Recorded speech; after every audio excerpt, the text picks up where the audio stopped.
Hey guys, tonight we are traveling back in time. Not just a few decades, but a few millennia. We're heading to ancient Greece, specifically Athens, around the 4th century BCE. But we're not going to be discussing philosophy with Plato or watching a play by Sophocles. No, our journey is a little more intimate. We're going to explore what it was really like to be a woman, tasked with the monumental job of being beautiful. You might be surprised to learn that their version of a beauty routine was less about self-care and more about self-harm, and that being too pretty could literally get you cursed by the gods. So, before you get comfortable, take a moment to like the video and subscribe, but only if you genuinely enjoy what I do here.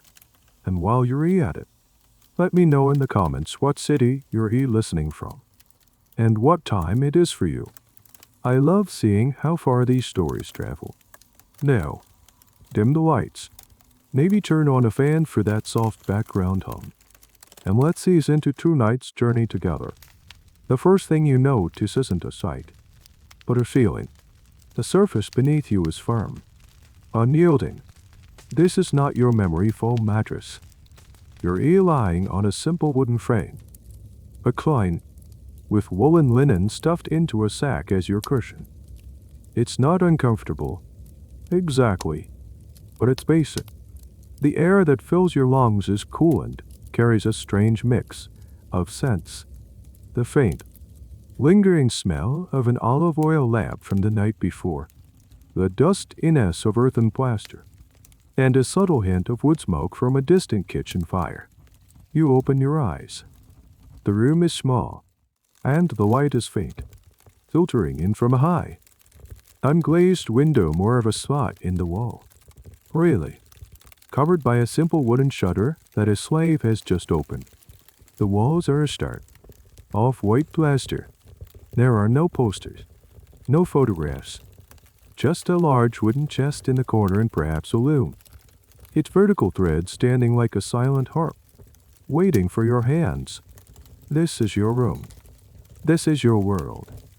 It's called the Gymnasium, the women's quarters. It's located in the most secluded part of the house, away from the street and the prying eyes of any male visitors. For a respectable Athenian woman of your class, this is both your sanctuary and your gilded cage. Your entire life is designed to unfold within these walls, or in the open-air courtyard just beyond. Now, this is one of those things historians still get into lively debates about over lukewarm coffee at academic conferences. Just how total was this seclusion? Some ancient texts paint a picture of near complete confinement, suggesting that a good woman was one who was neither seen nor heard outside her home. But other evidence, from court speeches to vase paintings, hints at a more complex reality. You'd go out for religious festivals, which were frequent and very important. You might attend a family funeral or a wedding, or visit female relatives. If your family was less affluent, you might even go to the public fountain to fetch water yourself. So, your world is small, but perhaps not entirely sealed. Still, the underlying principle is clear. Your place is inside, away from the world of men. A young slave girl, maybe only a few years younger than you, enters silently. She carries a terracotta basin of cool water and a piece of linen. This is your morning wash. There's no running water, no steamy shower, just this simple basin to wash the sleep from your face and hands. She helps you slip into your daily garment, the chiton. It's a simple, sleeveless tunic, usually made of wool or linen, held in place by pins or brooches at the shoulders. It's comfortable, functional, but it is not yet beautiful. It's a blank canvas. For breakfast, you don't sit at a grand table. You might just sit on the edge of your bed. The slave girl brings you a piece of barley bread, hard and dense, and a shallow cup of wine. And yes, Wine for breakfast was perfectly normal. This is the AK Radar's Ma, the day's first meal. The wine is always mixed with water. Drinking it undiluted was considered barbaric, something only wild foreigners would do. You dip the hard bread into the watered wine to soften it, chewing slowly. It's a meal of pure function, meant to give you just enough energy for the morning's tasks. With the simple meal finished, the real work of the day begins. And it's not the weaving, not the management of the household slaves, not even the raising of children. The most pressing, most demanding task is the construction of beauty. You move towards the wooden chest and take out the most important tool you own, your mirror. It's not glass. Glass mirrors won't be common for many centuries. This one is a disc of highly polished bronze, with an elegant carved handle. You hold it up. The reflection that looks back at you is not the crisp, photorealistic image you're used to. It's a soft, distorted, golden-hued version of you. Your features are there, but they are muted, hazy, as if you're looking at yourself through a pool of still, amber water. It doesn't show you every flaw, every pore. Instead, it offers a suggestion, an impression of a face. And as you gaze into that warm, rippling reflection, you know that this is your starting point. This soft, golden you is the raw material. The day's project is to transform this quiet reality into a breathtaking ideal, an ideal dictated not by your own preference, but by the unyielding expectations of society, and even the gods themselves. That hazy, golden version of you, in the mirror, it's a friendly lie. The bronze smooths over the small realities of your skin, but you know it's there. You also know what should be there. The ideal of female beauty in your world isn't a vague suggestion. It's a precise, mathematical formula. It's a concept called symmetry of perfect harmony and proportion. It's the idea that beauty is not a matter of opinion, but a matter of divine geometry.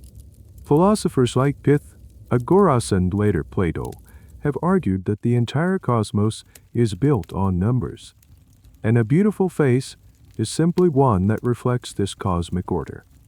It's not just about being pretty. It's about being correct. Your gaze becomes clinical. You are now both the artist and the marble. First, the face shape. The ideal is a perfect oval. You trace the line of your jaw with a fingertip. Is it off? Yes. Is it a perfect, uninterrupted curve? You tilt your head, watching how the light shifts in the bronze. Maybe a little too strong here. Not quite delicate enough there. You purse your lips. It's acceptable. Next, the centerpiece of the face. The nose. Good. The Greek nose. This is non-negotiable. The ideal is a perfectly straight line, descending from the forehead with no dip or indentation at the bridge. It's a profile you see on every statue of a goddess, every hero unpainted on a vase. It's a look of serene, divine authority. You turn your head to the side, trying to get the best angle in the dim light. You examine your own profile. Is there a bump, a slight curve, a deviation from that perfect, statuesque line? Even the slightest break in that line is an imperfection, a sign of being merely human. You press a finger to the bridge of your nose, as if you could physically will it into a straighter, more noble part. Then, the eyes. They should be large, wide set, and shaped like almonds. They are meant to be calm, placid pools, reflecting a soul free from turmoil. Heavy lids are considered sensual, undesirable. You widen your eyes, then relax them, assessing their shape. Are they far enough apart? Do they convey that effortless grace? Your society has a strange and specific little niche fact about eyes. A certain glint, a particular quality of liquid brightness. is sometimes described as hilika, meaning sparkling or quick glancing. It was a desirable trait, but a dangerous one. Too much sparkle could suggest a flirtatious or untrustworthy character. Beauty was a balancing act, and your eyes had to be large and luminous, but not too lively. Your attention drifts to your mouth. The lips should be full, with a well-defined Cupid's bow. Poets describe the ideal mouth as small and bestout, a delicate blossom. You run your tongue over your own lips. Are they full enough to suggest health and youth, but not so large as to look vulgar? This whole process is silent and deeply personal, a daily ritual of self-critique, and it's tied to a concept the men in your life, your father and husband, talk about. Tilo Kagathea. It's the belief that physical beauty and moral virtue are interlinked. A beautiful exterior is seen as a signpost for a good and noble interior. Therefore, to be unattractive is not just an aesthetic failing, it's a moral one. It suggests a flaw in your very character. The pressure is immense. You are not just trying to look attractive. You are trying to look good, in every sense of the word. And here's a question that historians still puzzle over. Was this intense pressure cooker of beauty standards felt by everyone? You live in Athens, the cultural and intellectual heart of Greece. These ideals are carved into the very temples you see during festivals. But you sometimes wonder about the women in other city-states. Does a woman in a Spartan barracks, trained from childhood to be strong and bear warrior sons, worry about the straightness of her nose? Does a farmer's wife in rural Thebes, her hands calloused from grinding grain and tending olive trees, spend her morning staring into a polished bronze disc, critiquing the shape of her jaw? The scholarly answer is, we're not entirely sure. Most of the evidence we have, the art, the philosophy, the poetry comes from a very small, very privileged group of Athenian men. They were obsessed with this ideal. But how far that obsession trickled down into the daily lives of ordinary women across the Greek world is a matter of ongoing debate. It's possible you are living in a bubble, a beautiful, high-stakes, Athenian bubble. Finally, you assess the overall canvas. Your skin, it must be pale, smooth, and flawless. A porcelain blank slate upon which the features of ideal beauty can be arranged. But your skin, like any human skin, has texture. There might be a blemish from the olive oil in your diet, a slight uneveness in tone, and most importantly, it has hair. Tiny, downy hairs on your upper lip, the fine, soft hair on your arms, hair that needs to be completely, utterly eradicated. Body hair is for barbarians. It is for wild, untamed creatures of the forest. It is not for a civilized Greek woman. You set the bronze mirror down on the wooden chest with a soft click. The self-assessment is complete. The diagnosis has been made. Now, a painful, meticulous, and sometimes dangerous treatment must begin. Your gaze falls upon a curved metal tool lying next to a small flask of oil. The first procedure of the day awaits. The tool you pick up is called a strigil. It's a simple but formidable instrument, usually made of bronze or iron. It has a handle for grip and a long, curved blade that is not sharp like a knife, but bluntly rounded. You've seen men use this all the time. They take them to the gymnasium, the public exercise grounds, after a workout, glistening with sweat and olive oil. They would scrape themselves down with a strigil to remove the dirt, oil, and dead skin. It was a core part of male hygiene and athleticism. For them, it's about cleanliness. For you, it's about something else entirely. It's your primary weapon in the war against body hair. Your slave girl is there to assist. The process is too awkward, too painstaking to do entirely on your own. You lift your arms. One by one, she applies a thin layer of scented olive oil to your skin. The oil serves a dual purpose. It helps the strigil glide more easily, and it's believed to soften the hair, making it slightly easier to remove. Then comes the scraping. The slave girl takes the strigillin, holding the skin taut, begins to pull it firmly across your underarm. It's an aggressive, repetitive motion. Scrape, scrape, scrape. It doesn't cut the hair in the way a modern razor does. Instead, the blunt edge is designed to catch, pull, and rip the hairs out from the root, or at least break them off at the surface. The sensation is unpleasant. It's a stinging, burning feeling, a bit like a rug burn mixed with 1,000 tiny pinpricks. You grit your teeth and try to think of something else, the pattern on the loom, the sound of birds in the courtyard. She works meticulously, scraping away at every inch of skin where hair is deemed unacceptable.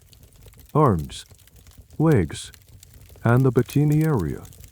Each pass of the strigil leaves your skin reddened raw. It's a slow, arduous process. Sometimes, the strigil catches a patch of skin, causing a small abrasion. Sometimes, a particularly stubborn hair refuses to yield, requiring multiple, increasingly painful scrapes. This is a quiet, hidden form of violence you inflict upon yourself, or have inflicted upon you, in the name of civilization. Historians often point to art as evidence for this practice.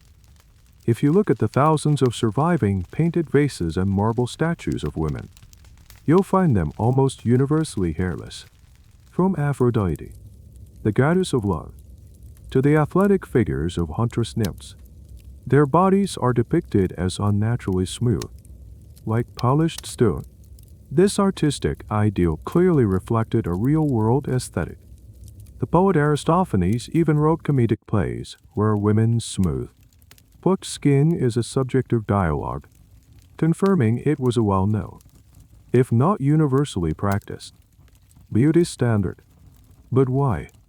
Why this obsession with smoothness? Part of it goes back to that idea of separating the civilized from the barbarian. Body hair was associated with Pan, the wild god of the forest, and with satyrs, his chaotic, half-man, half-goat companions. It was a sign of a bestial, untamed nature.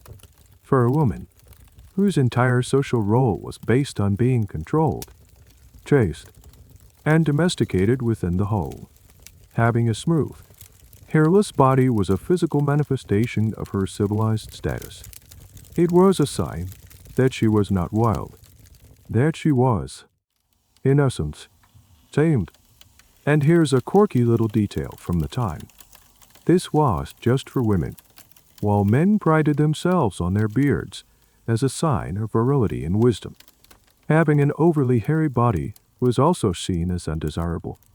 Some men, particularly athletes and those who considered themselves highly refined, would also remove their body hair. However, for them, it was a matter of aesthetics or athletic performance, not a fundamental marker of their gender or civility. For you, it's not a choice. It's a requirement. There is, of course, a persistent academic debate about the universality of this. Did poorer women, who couldn't afford the time or the slaves to perform this ritual, simply live with their body hair? Or did they find other, cheaper methods? Some scholars suggest that other techniques were used, like singeing the hair with a lit lamp or plucking with bronze tweezers called tranquility. Imagine that plucking every single hair with a pair of ancient tweezers. The strigil suddenly seems like a mercy. Other evidence points to the use of depilatory creams, which we'll get to later. But the strigil and tweezers were the most common tools in your arsenal. The scraping finally stops. Your skin is tender, glowing a painful shade of pink. The slave girl gently wipes you down with a soft cloth soaked in cool water to soothe the irritation. Then she applies a fresh layer of scented oil to moisturize the abused skin. You take a moment, breathing deeply, letting the stinging sensation subside. The first, and arguably most painful, part of your routine is complete. Your body is now a smooth, blank canvas, ready for the next stage of its transformation. You glance back at the bronze mirror. Your body may be smooth, but your face is still incomplete. There is a glaring omission, a feature so crucial to the ideal of beauty and intelligence that its absence is a source of quiet shame. You look at the space between your eyebrows. It is empty, and that, in the eyes of your culture, is a serious problem. The empty space between your eyebrows feels like a void, a blank patch of mediocrity. In your world, the most coveted, most celebrated, most intellectually chic facial feature a woman can possess is the unibrow, or, as the Greeks would call it, a synophrys. It's not just a beauty mark. It's a signifier. It is considered a mark of great beauty. Yes, but also of intelligence and a passionate, aristocratic nature. The goddesses Hera and Aphrodite are often depicted with it. The most beautiful women in paintings and described in poetry all have it. It is, without a doubt, the ultimate facial accessory. You, unfortunately, were not blessed by the gods with a natural one. Your eyebrows are two distinct entities, separated by a bridge of ordinary, unadorned skin. This is a deficiency that must be corrected. To walk around with two separate eyebrows would be like admitting you don't care, that you are plain, simple, and lacking in that fiery spark of a truly desirable woman. So, you begin the delicate process of constructing one. You open a small, carved wooden box. Inside is a fine black powder. This is called a cosmetic as ancient as Egypt, made from ground antimony sulfide or, sometimes, simple soot mixed with a little oil or fat to create a paste. You take a small, thin stick of bronze or ivory, dip it into the coal, and very carefully, you begin to draw. The goal is to create a soft, dark bridge of shadow that connects you to natural eyebrows. It shouldn't be a harsh, solid line that would look artificial and clumsy. It needs to look natural, like a soft, feathery growth of hair. You use short, delicate strokes, mimicking the texture of real hair. You squint into the hazy bronze mirror. Your face inches from its surface. Your hands steady. One misplaced stroke and the whole effect is ruined. It's a task requiring the precision of a vase painter. A daily miniature work of art painted directly onto your face. You are faking the unibrow, and the success of the illusion depends entirely on your skill. This obsession with the unibrow is one of those historical facts that sounds like a joke, but it's absolutely true. We see it in the art of the F.A. mummy portraits from Roman-era Egypt, which were heavily influenced by Greek culture. These incredibly lifelike paintings often show women with pronounced, beautiful unibrows. Ancient writers also commented on it. The Roman poet Ovid, who wrote what was essentially a beauty manual for women, mentions the importance of well-defined brows. But what if you were artistically challenged? What if your hand was steady enough to create a convincing illusion with coal? Well, there was an even more extreme option. This is a little detail that some historians love for its sheer absurdity. For the truly dedicated, or the truly desperate, there was the goat hair unibrow. Yes, you heard that right.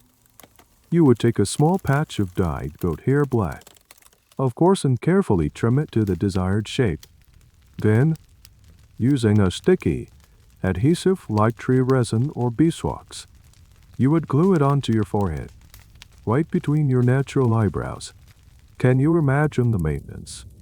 The constant worry that it might be peeling off at one corner. The sheer terror of a sudden gust of wind in the courtyard, or breaking into a sweat on a hot day. It's a level of commitment that is both hilarious and deeply telling about the pressures you face. It's a toupee for your glabella. And here's where the academic debate comes in. How common was this? Really? Was every other woman in Athens sporting a goat hair accessory on her forehead? Probably not. Scholars argue that this was likely a more extreme, perhaps even theatrical, practice. It might have been something used by Hetaira, the highly educated, sophisticated courtesans who moved in elite male circles to create a more dramatic, alluring look for a respectable wife and mother like you. The painted-on coal unibrow was the more likely and more subtle choice. The goat hair was for the bold.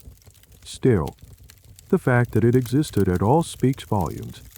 The unibrow also tied back into the Greeks' pseudoscientific beliefs about physiology. They believed that a person's character could be read from their physical features. This was a science called physiognomies. In this system, the unibrow was associated with a fiery, passionate, and sometimes even a slightly dangerous temperament. It suggested a person who was not bland or boring. So, by faking the unibrow, you were not just trying to look pretty. You were trying to project an or exciting personality. You were literally painting on charisma. You lean back from the mirror, assessing your work. The two separate brows are now one. A soft, dark line unites them, giving your face a look of intense, serious beauty. It changes your entire expression. Your eyes seem closer, your gaze more focused and powerful. It feels correct, complete. You have scraped your body into painful smoothness. You have faked a sign of intelligent passion onto your forehead. The canvas is prepped. The foundational lines are drawn. Now, it's time to address the most important and most dangerous element of all, the color of your skin. It's time to pursue the pallor of the aristocracy. You stand up and walk towards the small window, peering out into the sun-drenched central courtyard. The Athenian sun is brilliant, relentless. It bakes the terracotta roof tiles and bleaches the whitewashed walls. That sun is your enemy. A single straight line, a hint of a sun-kissed glow on your cheeks, would be a disaster. It would be a declaration of low status. In your world, a pale, white complexion is the ultimate, undeniable symbol of aristocracy. It is a walking, breathing billboard that screams, I do not work. I do not toil in the fields. I do not even have to go to the market. A pale face is proof that you are a woman of leisure, a lady who spends her days indoors, in the cool, shaded confines of the Guinea Sea. It proves you are wealthy enough to have slaves who perform all the outdoor tasks for you. A tan, on the other hand, is the mark of a peasant, a slave, a woman who spends her days under the harsh gaze of the sun, her skin weathered and browned by labor. This is a class distinction written directly onto the body. The men in your society have a different standard. For them, a tan is a good thing. It shows they have been outside at the gymnasium, exercising their bodies, or at the agora, participating in politics, or on the battlefield, defending the city. A man's tan is a sign of his active, public life. A woman's pallor is a sign of her sheltered, private one. Your skin color is a direct reflection of your adherence to the strict gender roles of your time. So you avoid the sun like a plague. When you do have to go out for a religious procession or a family event, you are heavily veiled. A fine linen or silk cloth is draped over your head and face, shielding your precious complexion. You might also carry a parasol, A simple but effective tool to create your own personal patch of shade. You move from shadow to shadow, ever conscious of where that golden, revealing light is falling. This ideal is everywhere in Greek art. When you look at vase paintings from this era, you'll often see a clear color distinction. Male figures are typically painted with a dark, reddish-brown slip, representing their and skin. Female figures, in contrast, are painted with a stark white pigment, making them stand out against the red clay background. They are almost ghost-like, their whiteness a clear artistic convention to denote their gender and their idealized, pale beauty. But what if, despite all your efforts, your natural complexion isn't the milky white of a goddess? What if you have a naturally warmer skin tone? What if a stray ray of sun caught you in the courtyard? Nature, in this case, is not enough. Nature is flawed. It must be corrected, perfected, and enhanced through artificial means. This is where your beauty regimen moves from the merely painful to the potentially lethal. Historians have long understood this aristocratic ideal of paleness, but there's an ongoing discussion about how it intersected with concepts of health. Was this ghostly pallor seen as healthy? It's a tricky question. The famous physician Hippocrates and his followers were developing the theory of the four humors, which linked health to a balance of fluids in the body. In this system, a healthy complexion was often described as having a good color, suggesting a ruddy, vibrant look. Yet, the aesthetic ideal for high-status women was the exact opposite. This creates a paradox. It seems that for women of your class, the appearance of high status trumped the appearance of robust, rustic health. You were supposed to look delicate, as if you were a fragile, precious object kept carefully indoors. It's a classic case of fashion and social symbolism overriding what might otherwise be considered a sign of good health. You turn away from the window, your mind made up. Avoiding the sun is a preventative measure, but to achieve the truly fashionable, almost supernatural whiteness that is required, you need to go a step further. You need to paint on a new face. You return to the large wooden chest, the one that holds all your secrets. You reach past the coal and the striegel, past the flasks of scented oil. You're looking for a specific container. It's a small, unassuming box, perhaps made of clay or lead. You open it. Inside is a cake of dense, shaky white powder. It looks innocuous, like pressed flour. This substance has a beautiful, alluring name. It's called Ion in Greek. In Latin, it will be known as ceres. To you, this white powder is magic. It is the key to perfect, aristocratic beauty. It's a cosmetic that can cover any flaw, erase any hint of sun, and transform your ordinary human skin into the flawless, marble white visage of a goddess. It is the most prized, most essential, and most expensive item in your beauty collection. You take a small puff or a brush, dip it into the powder, and get ready to apply it. You are about to cover your face in a thick layer of white lead. You have no idea what it is. Of course, you don't know that this magical white powder is a corrosive, Neuratoc heavy metal. You only know that it works. You only know that it makes you beautiful.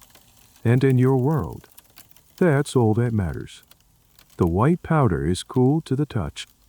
You mix a small amount of it with water or a drop of oil, working it into a thick, smooth paste in a small dish. The consistency has to be just right to thin and it will be translucent and streaky. To thicken it will cake and crack when you smile, and you will be expected to smile, or at least maintain a serene, pleasant expression at the evening symposium, where your husband and his friends will gather. With your slave girl's help, you begin to apply the paste to your face, your neck, and any part of your chest that might be visible above the neckline of your chiton.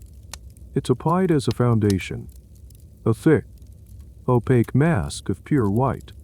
The feeling is strange. It's heavy, clogging your pores. As it dries, it tightens on your skin, giving you a sensation of being encased. You can feel it setting, creating a smooth, alabaster shell over your own skin. This substance, this cerussa, is white lead carbonate. It's made through a fascinating and dangerous process that has been known for centuries. You would take strips of lead and place them in a clay pot over a basin of vinegar or sour wine. The acidic fumes from the vinegar would slowly corrode the lead, causing a white crust to form on its surface.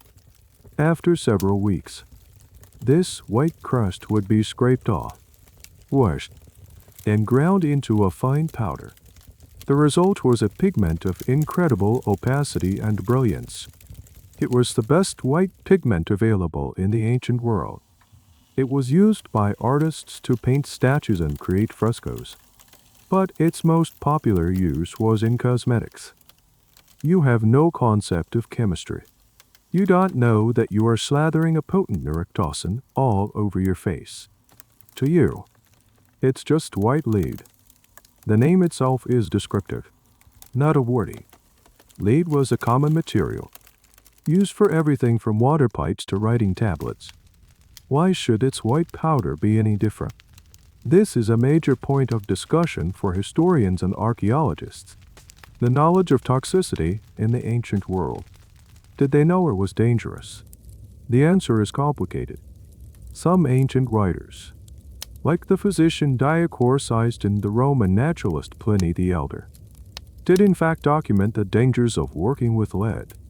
They noted that men who worked in lead production often suffered from sickness, tremors, and a pallor that was clearly unhealthy.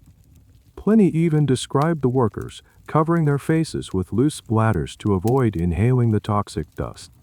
So, there was some level of awareness that lead was poisonous if you were exposed to large quantities of it, particularly through inhalation. But here's the crucial gap. That knowledge doesn't seem to have translated into a warning against using it cosmetically. It's a classic case of cognitive dissonance. The risk was associated with the industrial production of the material, not with the refined, luxurious product that appeared in your little box. The amount you used on your face was small, and the application was external. How could a little powder be harmful? It's a bit like the way people smoked for decades. Even when the first hints of its dangers were emerging, the social benefit, the glamour, the habit, all conspired to obscure the risk. There's a strange, sad little tidbit that shows just how prized this cosmetic was. Because it was so effective, cerussa was expensive. This led to a market for cheaper, counterfeit versions. Unscrupulous vendors might cut the white lead with less effective, but also less toxic, substances like simple chalk or wheat flour paste. So, in a strange twist of fate, a woman who was poor and could only afford the knockoff version of the toxic makeup was actually better off, health-wise, than the wealthy woman who could afford the pure, high quality, and highly poisonous original. You, of course, have the best. You have the pure stuff. Lucky you. The mask is now complete. You look into your bronze mirror. The reflection is startling. The face looking back at you is no longer your own. It is a perfect, white, idealized face. Your features the almond eyes you assessed, the straight nose you checked. The newly created unibrow are now starkly defined against the white background. You look like a statue, a living work of art. You have successfully erased the flawed human you and replaced her with a perfect, aristocratic ideal. The effect is dramatic. It is beautiful, but the smooth, flawless surface you see in the mirror is a lie. Beneath that perfect white shell, a destructive process has already begun. The poison you so lovingly applied is starting its slow, silent work on the very skin you sought to perfect. The laid foundation, your beautiful white mask, feels like a second skin, but it's a parasitic one. As the day wears on, the lead carbonate begins its chemical assault on your actual skin. It's a slow-motion catastrophe that you are completely unaware of.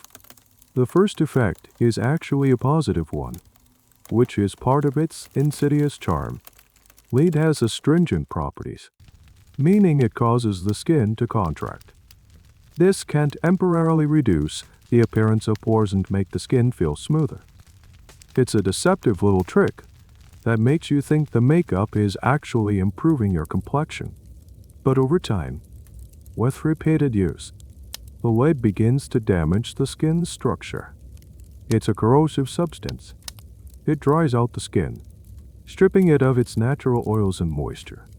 The constant clogging of your pores prevents your skin from breathing, leading to breakouts and inflammation. Your skin, which you have so painstakingly scraped and now covered, becomes a battleground beneath the mask. You go about your day within the confines of the Gynecium. You sit at your loom, your hands busy with the rhythmic task of weaving. The threads pass back and forth, creating a pattern, a story in cloth. It's a calm, meditative activity. But every time you touch your face, every time you perspire even slightly in the warm air, the lead has an opportunity to do more damage.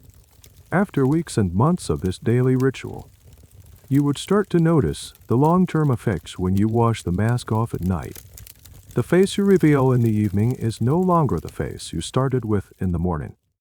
Your natural skin, once healthy, is becoming discolored. It might develop a grayish, ashen undertone from the lead. It becomes rough, dry, and permanently damaged. You might see more blemishes, more redness, a general look of chronic irritation.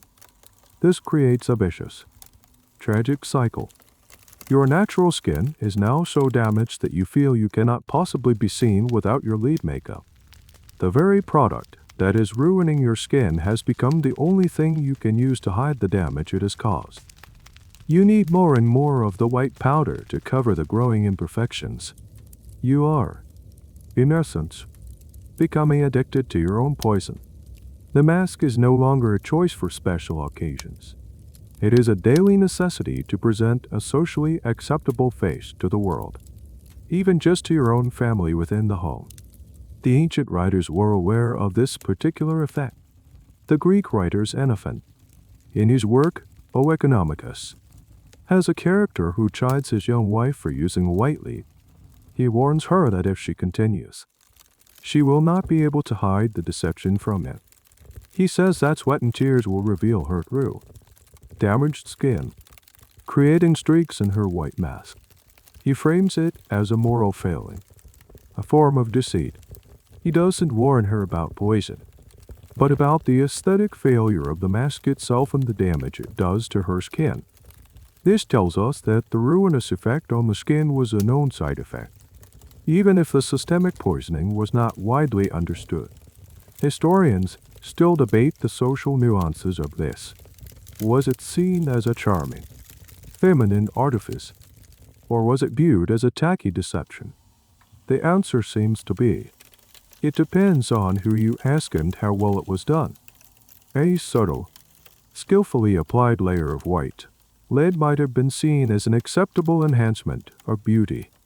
A thick, caked-on mask that cracked and streaked was likely seen as vulgar and dishonest. There was a fine line between artful enhancement and clumsy deceit. You, of course, strive for the former, even as your skin slides slowly towards a state that will require the latter. Here's a curious little detail to consider. The lead didn't just ruin the skin. It also reacted with other substances. One of the most common elements in any ancient city was sulfur. It was in the air from cooking fires, from certain types of fuel, and from the general grime of a pre-industrial world. When hydrogen sulfide in the air comes into contact with lead carbonate, it creates lead sulfide, which is black. So, you could be sitting at a banquet, looking perfectly pale and beautiful, and a draft from a nearby kitchen or a whiff of bad air could literally cause your face to tarnish, developing gray or black patches. Imagine the horror. Your perfect mask of beauty, instantly unpublicly ruined, revealing the artifice underneath in the most embarrassing way possible. For now, though, your mask is holding firm. It is a brilliant, flawless white. You catch your reflection again in the polished bronze of a water pitcher. The image is serene, perfect, divine. You look like a goddess. You feel beautiful. You are completely unaware that the price for this fleeting, superficial beauty is the permanent destruction of your own face. And, as the lead continues to seep into your blood, the slow, silent destruction of your entire body. The damage isn't just skin deep. As you continue your daily ritual, month after month, year after year, the lead silently accumulates in your bones and tissues. It mimics calcium, tricking your body into storing it away. But unlike calcium, it is a saboteur, disrupting your body's most fundamental processes. The symptoms of chronic lead poisoning are insidious and varied, creeping up on you so slowly that you might not connect them to your beloved cosmetic. It might start with a persistent metallic taste in your mouth. You might blame it on the water or the food. Then comes the fatigue, a deep, unshakable weariness that weaving and managing the household can't account for. You feel drained, lethargic. Your limbs might feel heavy, weak. This is the lead beginning to interfere with your nervous system and your body's ability to produce red blood cells, leading to anemia. Then, the digestive problems begin. You experience sharp, cramping abdominal pains, a condition that doctors of the time might diagnose as colic. You suffer from constipation. You lose your appetite. The hard barley bread you once dipped in wine now seems impossible to stomach. You are wasting away, but so slowly, so gracefully, that your increasing thinness might even be seen as a sign of delicate, aristocratic fragility. The most terrifying symptoms are the neurological ones. The lead is crossing the blood-brain barrier, wreaking havoc on your mind. You start to have trouble sleeping, plagued by unsettling dreams and long, restless nights. During the day, you feel irritable, your mood swinging unpredictably. You might snap at the slave girl for a minor mistake, then feel a wave of inexplicable sadness moments later. Your family might whisper that you are becoming difficult, melancholic. As the poisoning progresses, the neurological damage becomes more severe. Your hands might develop a slight tremor. You might have trouble with your coordination, dropping the shuttle as you work at your loom. Your memory, once sharp, begins to fail. You forget names, tasks. This cognitive decline is devastating. You, a woman whose world is already so small, begin to lose your grip on the details that make up that world. One of the most tragic and well-documented defects of lead poisoning is its impact on fertility. Lead is incredibly toxic to the reproductive system. You might find that you are unable to conceive a child. In a society where your primary role as a wife is to produce a legitimate male heir for your husband, this is a catastrophic failure. If you do manage to conceive, the lead in your body can cross the placenta, poisoning the fetus. This could lead to miscarriage, stillbirth, or the birth of a sickly child who fails to thrive.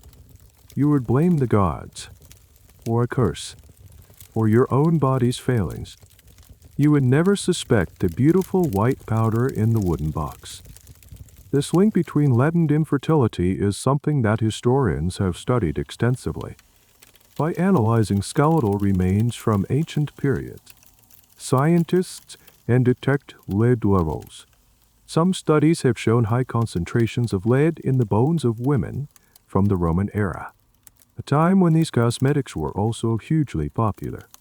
This archaeological evidence provides a grim confirmation of what the ancient medical texts only hinted at. There is, of course, a debate about the severity and prevalence of this. Did every woman who used white lead makeup suffer this terrible fate? Probably not to the most extreme degree. The severity would depend on the duration of use, the concentration of lead in the cosmetic, your overall health and diet, and how much was absorbed. Some women might have only experienced mild symptoms of fatigue, the irritability. Others, who used it heavily for many years, would have suffered the full, horrifying progression of the disease, ending in madness, paralysis, and eventually, death. It was a game of Russian roulette, played with a makeup brush. A strange little side effect noted by ancient physicians was a condition called Saturnine gout. Lead was associated with the planet and the god Saturn, who was often depicted as old and gloomy. This type of gout caused severe joint pain and was a telltale sign of a body overloaded with the heavy metal. You, in your gilded cage, feel your body and mind beginning to betray you. The world outside your window remains bright and sunny. The rhythms of the household continue. But inside you, a silent poison is dismantling you, piece by piece. Your pursuit of a perfect, steady, statue-like beauty is making your own living body sick and unstable. You look in the mirror at your flawless white face, your fierce unibrow, your large, kohl-rimmed eyes. You look like a goddess, but you feel like you are dying. And in a way, you are. But the dangers of beauty in your world are not just physical. They are not just the poisons you put on your skin. There is another, more profound danger, the danger of succeeding too well. The danger of being so beautiful that you attract the attention of the ultimate arbiters of fortune, the gods themselves. You spent your morning meticulously crafting a face that imitates a goddess. The smooth, white skin of marble, the serene, perfectly proportioned features. The goal is to get as close to divine beauty as a mortal can. But this is a dangerous game, because the gods of your world are not distant, benevolent beings. They are powerful, vain, and fiercely jealous creatures. And there is nothing that provokes their ire quite like a mortal who gets a little too close to their perfection. This is the central paradox of beauty in your culture. You are conditioned to strive for a divine ideal, but you must never, ever actually achieve it. To be beautiful is a blessing. To be too beautiful is a curse. It's an invitation for disaster. It is seen as an act of hubris, that most dangerous of sins. Hubris is not just pride. It's an insolent arrogance that makes a mortal forget their place. An act of defiance against the cosmic order. And the gods always punish hubris. You would have grown up hearing these stories. They are your fairy tales, your cautionary fables, your religious texts all rolled into one. They are told to you by your mother, your nurse, or whispered among the other women in the Guinea Sea. They are painted on the pottery you use every day and woven into the epics the men recite at their banquets. These are not just entertaining myths. They are vital instructions on how to navigate a world governed by temperamental deities. The pattern is always the same. A mortal woman is born with extraordinary, breathtaking beauty. People praise her. They might say she is as beautiful as Aphrodite, or that her grace rivals that of Artemis. This is the first mistake. Such comparisons are not compliments. They are blasphemies. They are a direct challenge to the gods. And the gods are always listening. Aphrodite, the goddess of love and beauty, is particularly sensitive to this. Her entire identity is wrapped up in being the most beautiful being in existence. When a mortal woman starts getting compared to her, it's not just an insult. It's a threat to her divine brand. Her jealousy is not petty. It's cosmic. It's a necessary reassertion of the natural hierarchy. Mortals are mortals. Gods are gods. And she will remind you of that fact in the most painful way imaginable. The jealousy isn't limited to Aphrodite. Hera, the queen of the gods, is notoriously vengeful against any mortal woman who catches the eye of her foul-andering husband. Zeus.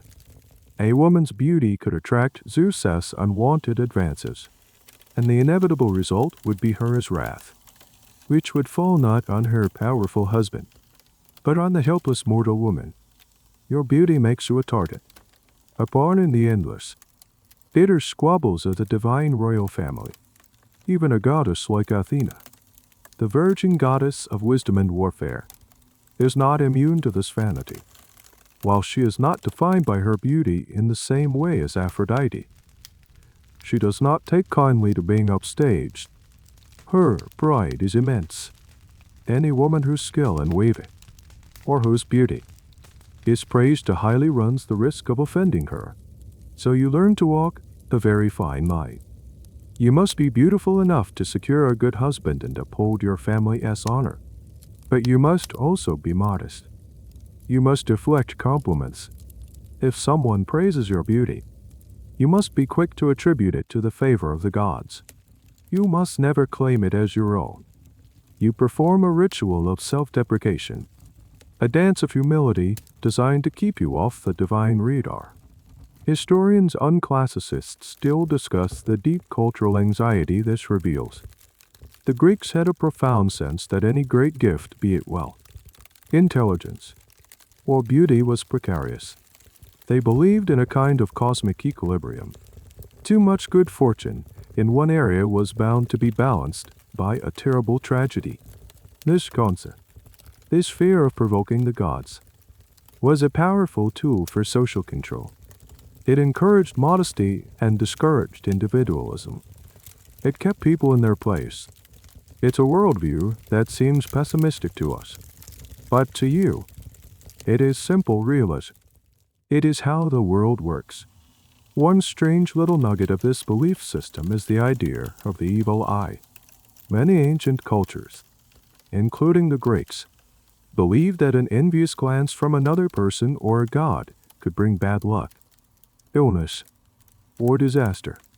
Exceptional beauty was particularly likely to attract the evil eye. To ward it off, people would use amulets, often shaped like eyes or phalluses. So, you might wear a small, discreet amulet under your chiton, a secret piece of magic to protect you from the very admiration your carefully constructed appearance is designed to attract. It's a perfect symbol of the contradictory pressures you live under. You look at your perfectly pale, statuesque face in the bronze mirror. A flicker of pride runs through you. It is a masterpiece, but that pride is immediately followed by a chill of fear. Is it too good? Have you overstepped? You whisper a quick, silent prayer to Aphrodite, assuring her that you are her humble servant, that your meager beauty is but a dim reflection of her own divine radiance. You are polishing your chains, hoping the warden doesn't notice how brightly they shine. To reinforce this lesson, to remind yourself of the very real dangers, you only need to think of one name, a name that was once synonymous with beauty, but is now a byword for terror. A woman who was a priestess, beautiful and devout, until her beauty became her curse. You just have to think of Medusa. The story of Medusa, as you know it, isn't about a monster. It's a tragedy. It's the ultimate cautionary tale about the perils of mortal beauty. Before she was a creature of nightmare, with snakes for hair and a gaze that turned men to stone, Medusa was a young woman of breathtaking beauty. In the most common versions of the story you would have heard, She was a priestess in the temple of Athena. This was a position of great honor. To serve Athena, the virgin goddess, a priestess had to be a virgin herself. Medusa was known not just for her devotion, but for her stunning looks, and her most celebrated feature was her hair. It was the nest of serpents there. It was glorious, a cascade of shining, beautiful locks that people would travel to see. Her beauty was famous throughout the land, and that was the beginning of her doom. Her beauty did not go unnoticed by the gods. It caught the eye of Poseidon, the powerful and tempestuous god of the sea. Poseidon was second only to Zeus in power and perhaps even surpassed him in arrogance. He wanted Medusa. He pursued her relentlessly. Medusa, faithful to her vows of celibacy and terrified of the formidable god, rejected his advances. She fled, seeking sanctuary in the very place she felt safest, the temple of her patron goddess, Athena. She ran to Athena's altar, clinging to it, praying for protection. But a temple wall is no barrier to a god. Poseidon followed her inside. In an act of supreme violation and sacrilege, he assaulted her right there, on the floor of the holy temple. Now, who do you think Athena punished? The powerful male god who had desecrated her temple and violated her priestess. Of course not. Poseidon was her uncle, an Olympian of immense power. To challenge him directly would be to start a celestial war. So Athena, in a rage, turned her fury upon the victim. She punished Medusa.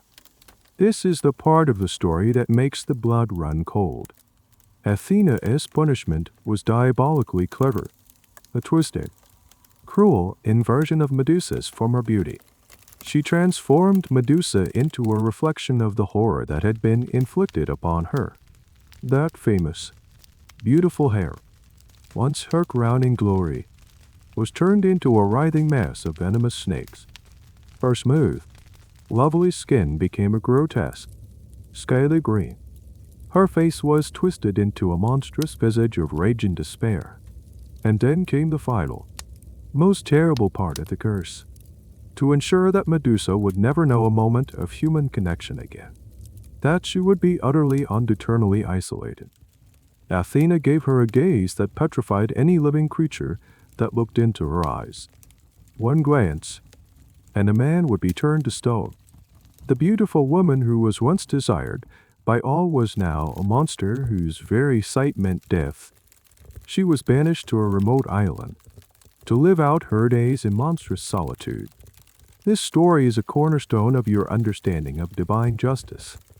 It is deeply unfair, but it contains a set of clear, brutal lessons. Lesson 1. Your beauty is not your own.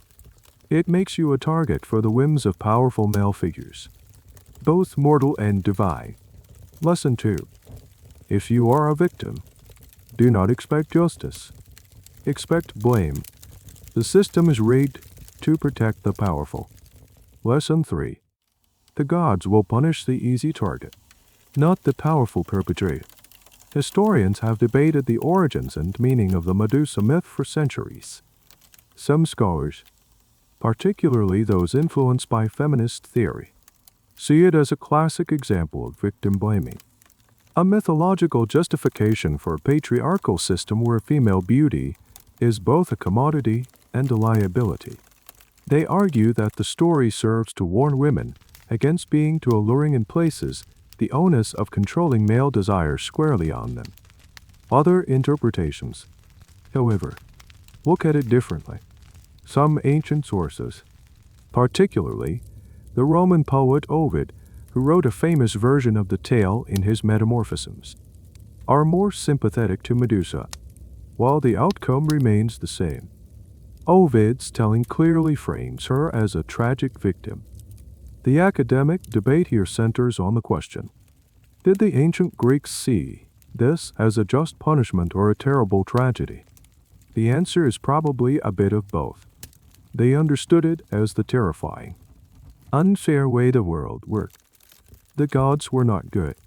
They were powerful, and their justice was not our justice. There's also a lesser-known, alternative version of the Medusa myth. Some earlier sources suggest that Medusa and her two sisters, the Gorgons, were born as monsters. In this version, she was not a cursed beauty, but a primordial demon from an older, darker time. But the version you know, the one that serves as a powerful social lesson, is the story of the beautiful priestess. It's more personal, more terrifying, and a much more effective tool for teaching you about the dangers of your own reflection. So when you look in your bronze mirror, you don't just see your own face, carefully constructed with its lead paint, its goat hair eyebrow. You also see the ghost of Medusa. You see a reminder that the same features you are praised for your luminous eyes, your fine hair, your graceful neck could become the instruments of your downfall. Your beauty is a fragile, dangerous gift, and you are not the only one to have learned that lesson.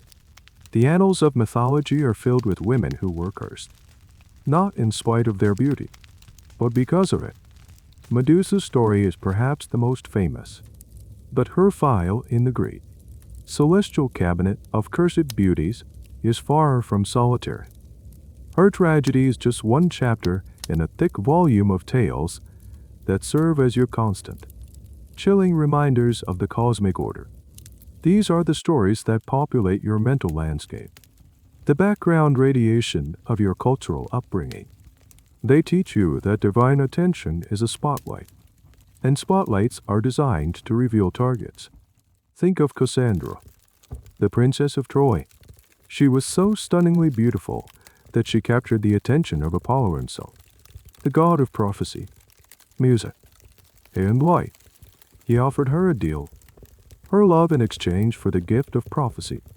Cassandra, clever and ambitious, agreed. Apollo bestowed the gift upon her, filling her mind with visions of the future. But when he came to collect his side of the bargain, she refused him. Apollo, a god, could not take back his gift. The magic was already done, but he could amend it with a curse of exquisite cruelty. He spat in her mouth, a symbolic act that ensured that while she would always see the future with perfect, agonizing clarity, no one would ever believe her. Her beauty brought her a magnificent power, and her integrity in refusing the god turned that power into a source of eternal torment. You can imagine her, screaming that the Trojan horse was a trap, that her city was about to burn, while her family and friends just patted her on the head, thinking her mad. Her beauty didn't get her turned into a monster of stone, but into a monster of isolated sanity in a world of disbelief. It's a psychological haunting, a far more subtle curse than snakes for hair. Or consider the story of Io, another priestess, this time in the service of Hera. Her beauty attracted the relentless attention of Zeus. To hide his affair from his perpetually jealous wife, Zeus transformed Io into a beautiful white heifer. But Hera was not fooled. In a passive-aggressive move of pure genius, she asked her husband for the cow as a gift. Zeus, could not refuse without revealing his infidelity. Hera then took the beautiful cow that was once the beautiful Io and assigned a special tormentor to her, a gadfly. This was just any fly. It was a supernatural insect tasked with stinging and tormenting Io relentlessly, driving her into a state of maddened frenzy. It chased her across the entire known world, from the fields of Greece, across the sea, all the way to Egypt. Here's a little detail you might ponder as you sit at your loom. The Greek word for this gadfly was oisteros. It's the same root that gives us the word astrus, the cycle of fertility, and it also means a state of frenzied passion or madness. So Io, whose beauty inspired a god's passion, was literally driven mad by a creature whose very name means frenzy. It's a terrible, poetic pun written in the language of suffering. Then there is Semele, a mortal princess from Thebes, who also had an affair with Zeus. She was proud of her divine lover, and perhaps a bit naive, the ever-jealous hero, disguised as an old woman, befriended Semele and planted a seed of doubt in her mind. How do you know he is really Zeus? The old woman whispered. Powerful men lie. Make him prove it. Ask him to appear before you in his true, divine form. It's the only way to be sure. Goaded by this poisoned advice, Semele did just that. She made Zeus swear an unbreakable oath on the river Styx to grant her one wish. He agreed. She then asked to see him in all his divine glory. Zeus was horrified. He knew that no mortal could survive the sight of his true form, the raw, cosmic power of lightning and thunder. But he was bound by his oath. He appeared before her, and she was instantly incinerated, burnt to a crisp by the very divinity she was so proud to have touched. Her beauty got her close to a god, but her desire for certainty, to prove, was fatal. What are you to make of all these stories? This is a question historians still grapple with. Were these myths simply patriarchal control mechanisms, cautionary tales designed to frighten women into modesty and submission, to warn them that their beauty was a dangerous commodity that could bring ruin upon them and their families? This is certainly one valid and powerful interpretation. However, other scholars argue for a more philosophical reading. They suggest these stories are not just about punishing women, but are profound explorations of the volatile relationship between mortals and the divine. They are about power, fate, and the terrifying, unbridgeable gap between the human and the godlike. In this view, the beautiful woman is a stand-in for all of humanity, representing our tragic tendency to overreach, to attract the attention of forces far beyond our control. The debate continues in academic journals. Are these stories misogynistic fables or existential tragedies? For you, sitting in the Guinea Sea Eon, they are simply true. They are warnings. These divine tragedies echo in the back of your mind as you finish applying your makeup. They are a reminder of the cosmic dangers. But the gods are distant. The demands of your beauty routine are immediate. You've addressed the hair on your body, the hair on your brows, and the color of your skin. But the war on unwanted hair isn't over yet. The Strigil was a blunt instrument for a truly perfect, divine smoothness. Sometimes you need to turn to chemistry, and just like with your foundation, the chemistry of your world is a dangerous science. The Strigil is a brutal tool, effective for large areas, but lacking in finesse. It leaves the skin red, irritated, and sometimes it just can't get those small, fine hairs for a truly flawless finish. A smoothness that feels like polished marble to the touch. You need a different approach. You need a depilatory cream.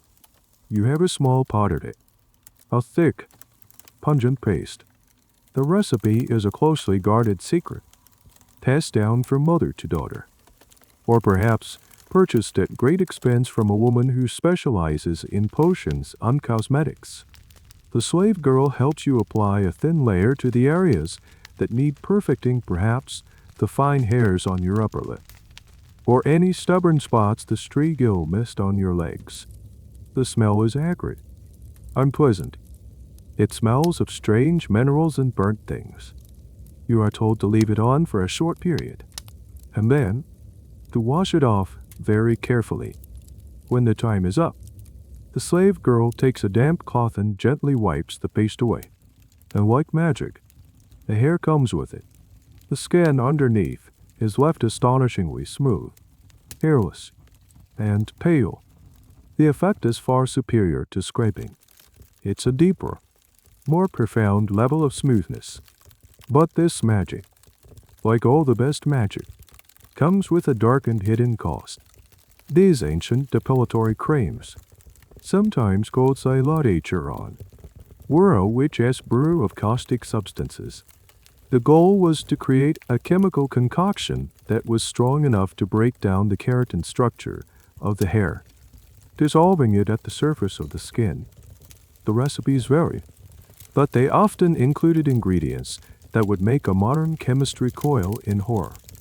A common base was quicklime, a highly alkaline substance that can cause severe chemical burns.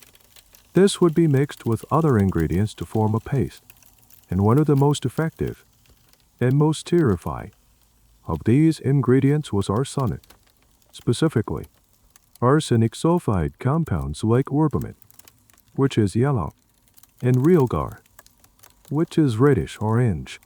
These were known to the ancient world as potent poisons, but they were also known to be effective at destroying hair. You, of course, have no idea that you are applying a paste containing one of the most famous poisons in history to your skin. You only know that it works. You feel a slight tingling, maybe a mild burning sensation as the paste sits on your skin. You assume this is just the magic working. It's the price you pay for perfection. That burning sensation is, in fact, the arsenic and lime beginning to chemically burn your skin, while also being absorbed into your body. The use of arsenic in cosmetics is a horrifying historical fact, confirmed by both textual sources and archaeological analysis. The Roman writer Pliny the Elder mentions these ingredients in his work on medicine and nature, acknowledging their use while also noting their toxicity. He knew they were dangerous, yet they were still used. This points again to that strange disconnect in the ancient mindset. A substance could be known as a deadly poison in one context, but still be considered an acceptable beauty product in another. It's a testament to the incredible pressure women felt to achieve a certain look. Historians often debate how widespread this practice was. Was arsenic depilatory cream a common household item? Or was it a rare and extreme measure used only by the very wealthy or by courtesans? The evidence is sparse. The recipes were oft unsecret, and the practice was intimate and private. It's likely that less dangerous, though also less effective, concoctions were more common. Pastes made from things like boiled ivy, ground up pumice stone, or even bat's blood mixed with vinegar are mentioned in some ancient texts. It's hard to know if these folk remedies actually worked, or were just wishful thinking. The arsenic, however, definitely worked. It's a classic case where the historical record is clear on the most extreme version of a practice, leaving us to wonder about the more mundane, everyday realities for the average woman. Imagine the risks. Leaving the paste on for a minute too long could result in a painful chemical burn, leaving a scar that is far worse than the hair you were trying to remove. Repeated use would, just like the lead makeup, lead to chronic poisoning. Arsenic poisoning has its own suite of horrifying symptoms: nausea, digestive issues, skin lesions, and neurological damage. So you might be poisoning yourself from the top down with lead, and from the bottom up with arsenic, all in the name of beauty. You are a walking, beautifully decorated, toxic waste site. A strange little detail about arsenic is that in small, chronic doses, it can actually create a strangely desirable aesthetic effect. At least for a while. It can cause the skin to look paler and more translucent, and can make the eyes appear more watery and luminous. In the 19th century, women in Styria, Austria, were famous for being arsenic eaters, consuming small amounts of it to achieve a fashionable, pale, and slightly plump appearance. It's possible that ancient women noticed a similar beautifying side effect from their depilatory creams. Another tragic illusion luring them down a poisonous path. You wipe away the last of the foul-smelling paste. Your skin is now perfectly, unnaturally smooth. It is the skin of a statue, the skin of a goddess. You have won another battle in the endless war against your own natural body. But your hair isn't just a problem to be removed. It's also an asset to be cultivated. While the hair on your body is barbaric, the hair on your head is your crowning glory. And like every other part of you, it too must be molded to fit a very specific and very expensive ideal with the war on body hair one for the day. Your attention shifts upwards. The hair on your head is a completely different story. It is not something to be eradicated, but something to be celebrated, cultivated, and, of course, heavily manipulated. Long, thick, elaborate hair is a sign of femininity, health, and status. Statues of goddesses and noble women almost always feature intricate hairstyles, a testament to the importance of a well-coiffed head. Your natural hair is likely a dark, rich brown or black, as is common for people of the Mediterranean. But the most fashionable, most desirable, most poetically celebrated hair color is not dark. It is golden. Xanthos, the Greek word for yellow or golden, is used by poets like Homer to describe the hair of heroes and goddesses. It evokes the sun, wealth, and a kind of divine radiance. The beautiful Helen of Troy is famously golden-haired. Achilles, the greatest of warriors, is golden-haired. Aphrodite herself is often called Golden Aphrodite.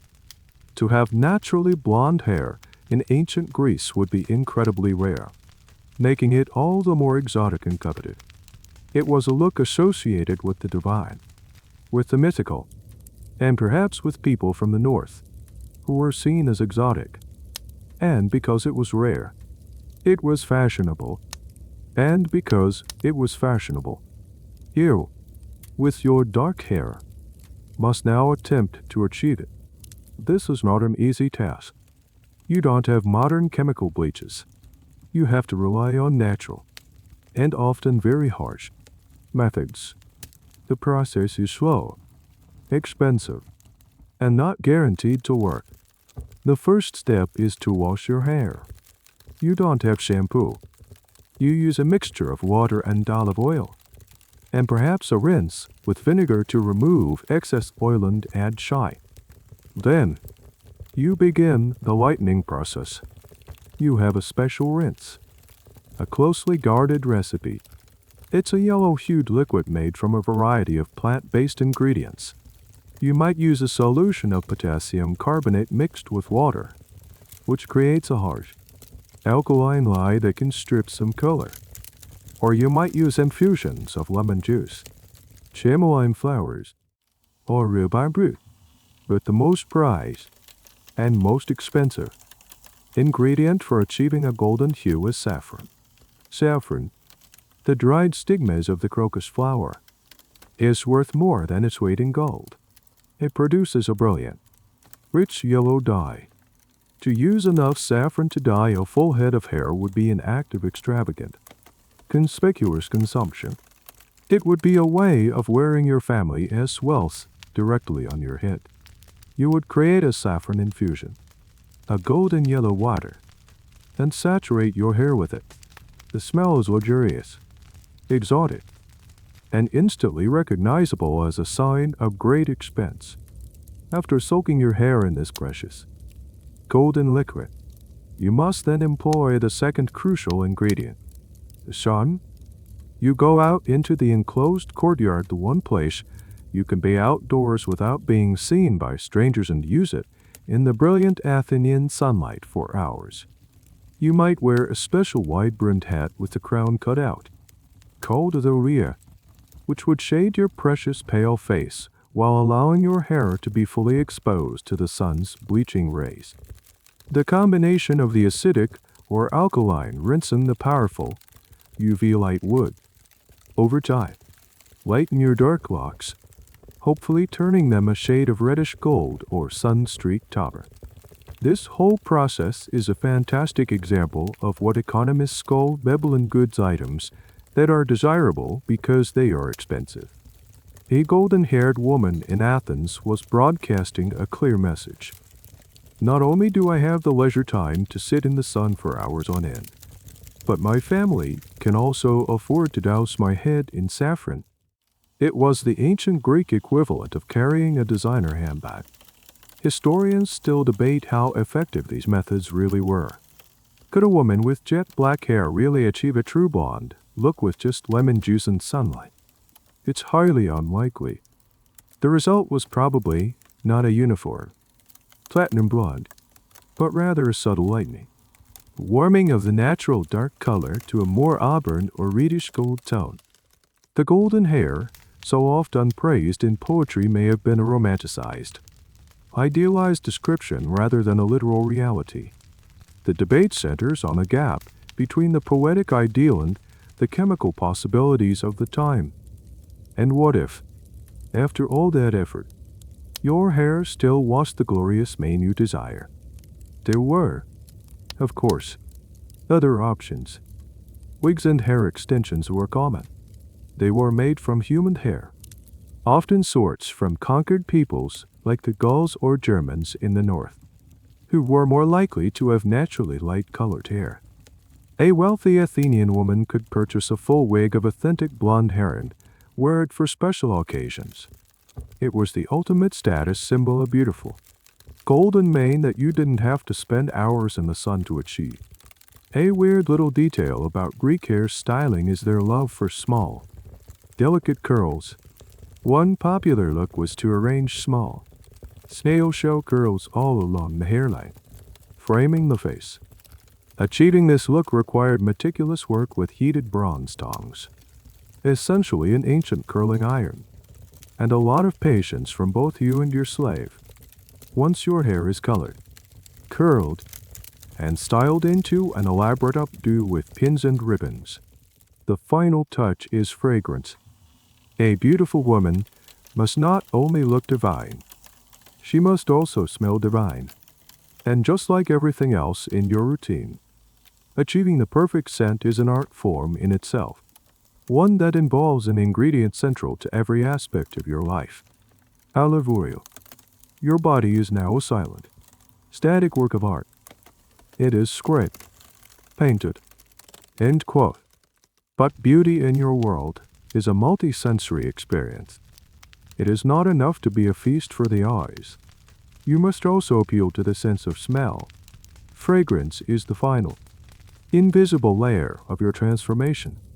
It is the aura that announces your presence before you are even seen, and lingers in a room after you have left. An unpleasant body odor is a sign of a commoner, of someone who works in sweats. A divine fragrance is the mark of a lady. The base for almost all ancient perfumes is not alcohol, but oil, and the most ubiquitous, most essential, most fundamentally Greek oil of all is olive oil. It is the lifeblood of your civilization. You cook with it. You clean with it. You light your lamps with it. You use it as a lotion. And you use it as the carrier for your most precious scents. The process of creating perfumed oil is called enfleurade. It's a simple but effective technique. You take high quality, refined olive oil, the less of its own scent, the better, and you steep fragrant materials in it for a long period. These could be flowers like roses, lilies, violets, or jasmine. They could be herbs like mint and marjoram, or expensive spices like cinnamon and myrrh. Imported from faraway lands, the oil slowly absorbs the aromatic compounds, becoming infused with the scent.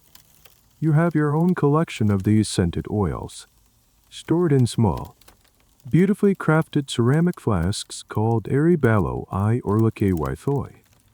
Each one contains a different fragrance for a different purpose or mood. Rose oil is classic, feminine, and associated with Aphrodite. Iris-scented oil from Corinth is particularly prized and expensive. Myrrh, a resin from Arabia, has a deep, rich, exotic scent that speaks of immense wealth, unworldliness, You don't just dab a bit of perfume behind your ears. The application is a full-body ritual. After your morning wash, and after the trauma of the street gill, you would anoint your entire body with a base layer of scented oil. This serves to moisturize your skin, give it a soft, healthy sheen, and create a foundational layer of fragrance. The slave girl would help, pouring the oil into her hands and massaging it into your skin, from your shoulders to your toes. Then, you would apply different, more potent scents to specific parts of your body. The Greek poet Antiphanes offers a humorous, but likely accurate, description of this practice. He wrote that a fashionable man of his time would perfume his hair with marjoram, his arms with mint, his neck and chest with violet, and his legs with an extract of thyme. Women likely followed a similar, if not even more elaborate, ritual. You might use a floral scent for your hair, a spicy one for your clothes, and a musky one for your skin, creating a complex, layered symphony of aromas. This lavish use of perfume was, like your golden hair, another form of conspicuous consumption. Spices like cinnamon and myrrh had to be transported over vast distances by land and sea, making them incredibly valuable. To smell of myrrh was to smell of money. It was a clear, unambiguous statement of your family's wealth and social standing. There's a fascinating academic debate about the symbolism of these scents. Did different smells have specific social meanings? Some scholars argue that they did. For example, the heavy, exotic scents of the East, like frankincense and myrrh, might have been seen as slightly decadent, perhaps more suited to a hetaera than a respectable wife. A respectable woman might be expected to stick to more local, floral scents like rose and violet, which were associated with purity and modesty. This smell map of Greek society is a topic of ongoing research, pieced together from poetic references and archaeological residues found in perfume bottles. A quirky detail of ancient perfumery is the use of animal-based fixatives to make a scent last longer on the skin. Perfumers would sometimes add substances like musk from the musk deer, or ambergris, a waxy substance from the digestive system of sperm whales. These ingredients have a powerful, animal, scent on their own, but in small quantities, they anchor the lighter floral and spicy notes, giving the perfume depth and longevity. You probably don't know the origin of these strange, musky undertones in your most expensive perfume, and it's probably for the best, as you anoint yourself. The small, windowless room fills with a cloud of fragrance. It is the smell of wealth, of leisure, of meticulously crafted femininity.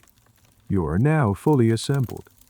Every part of you, from your scraped skin to your saffron-dyed hair to the invisible aura of perfume that surrounds you, has been altered from its natural state. You are a walking testament to the power of artifice. You look in the mirror one last time.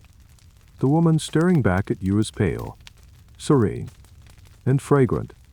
She is an object of beauty, designed to be admired. But this admiration is not simple. It is tangled up with philosophy, with ideas about virtue, order, and the very nature of the cosmos. As you prepare to leave the Guinea Sea for a family gathering, you carry with you not just the weight of your lid makeup, but the weight of centuries of philosophical thought about what your beauty truly means. Your husband, a man who spends his afternoons in the agora discussing politics and ideas, would not see your beauty routine as mere vanity. To him, and to the philosophers he admires, your appearance is a matter of deep significance. The leading thinkers of your time, men like Plato and Aristotle, have spent a great deal of time theorizing about beauty, and their ideas have trickled down to become the cultural bedrock of your society. They have given your world a vocabulary to connect what is on the outside to what is on the inside. The most powerful of these ideas is kalokagathia. It's a compound word, merging two concepts. Kalos, which means beautiful, noble, or fine, and agathos, which means good, virtuous, or brave. Together, they form a unified ideal, the beautiful and good. The core of this belief is that external beauty is a reflection of internal virtue, and vice versa. A beautiful body is presumed to house a good soul. A virtuous soul is expected to manifest in a beautiful form.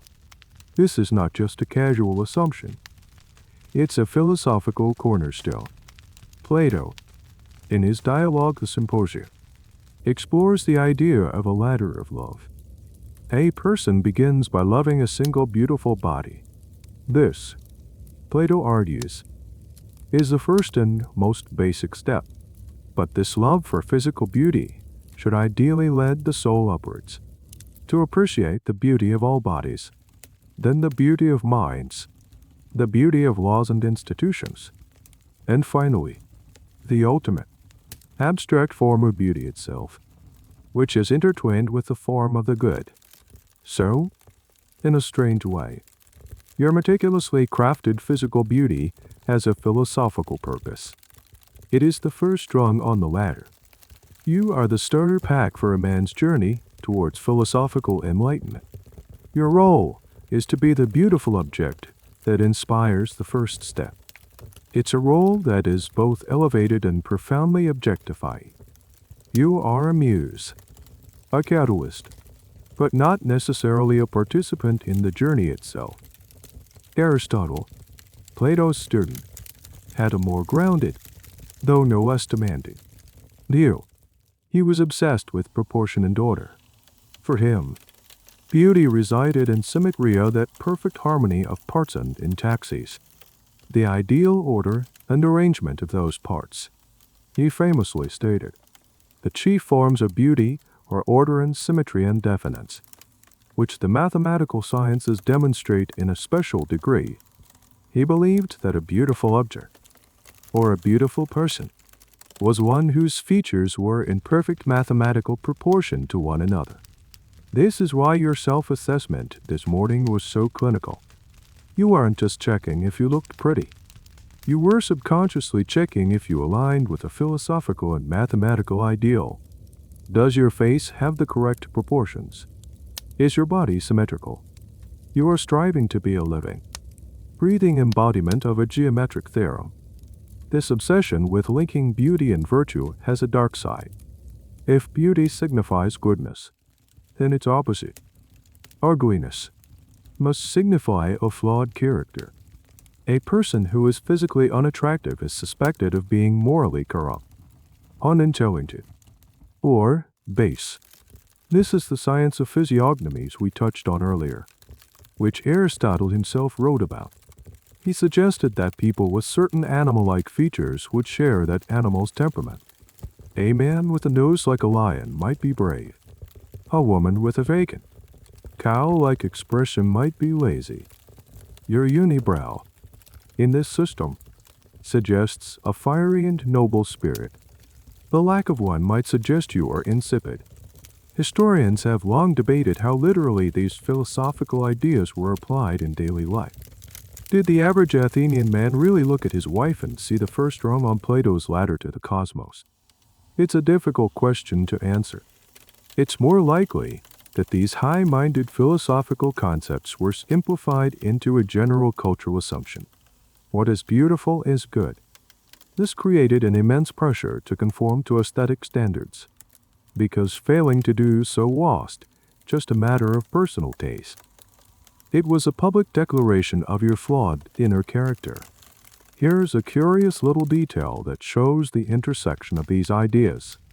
The Greeks believed that the gods were, by definition, both perfectly beautiful and perfectly good.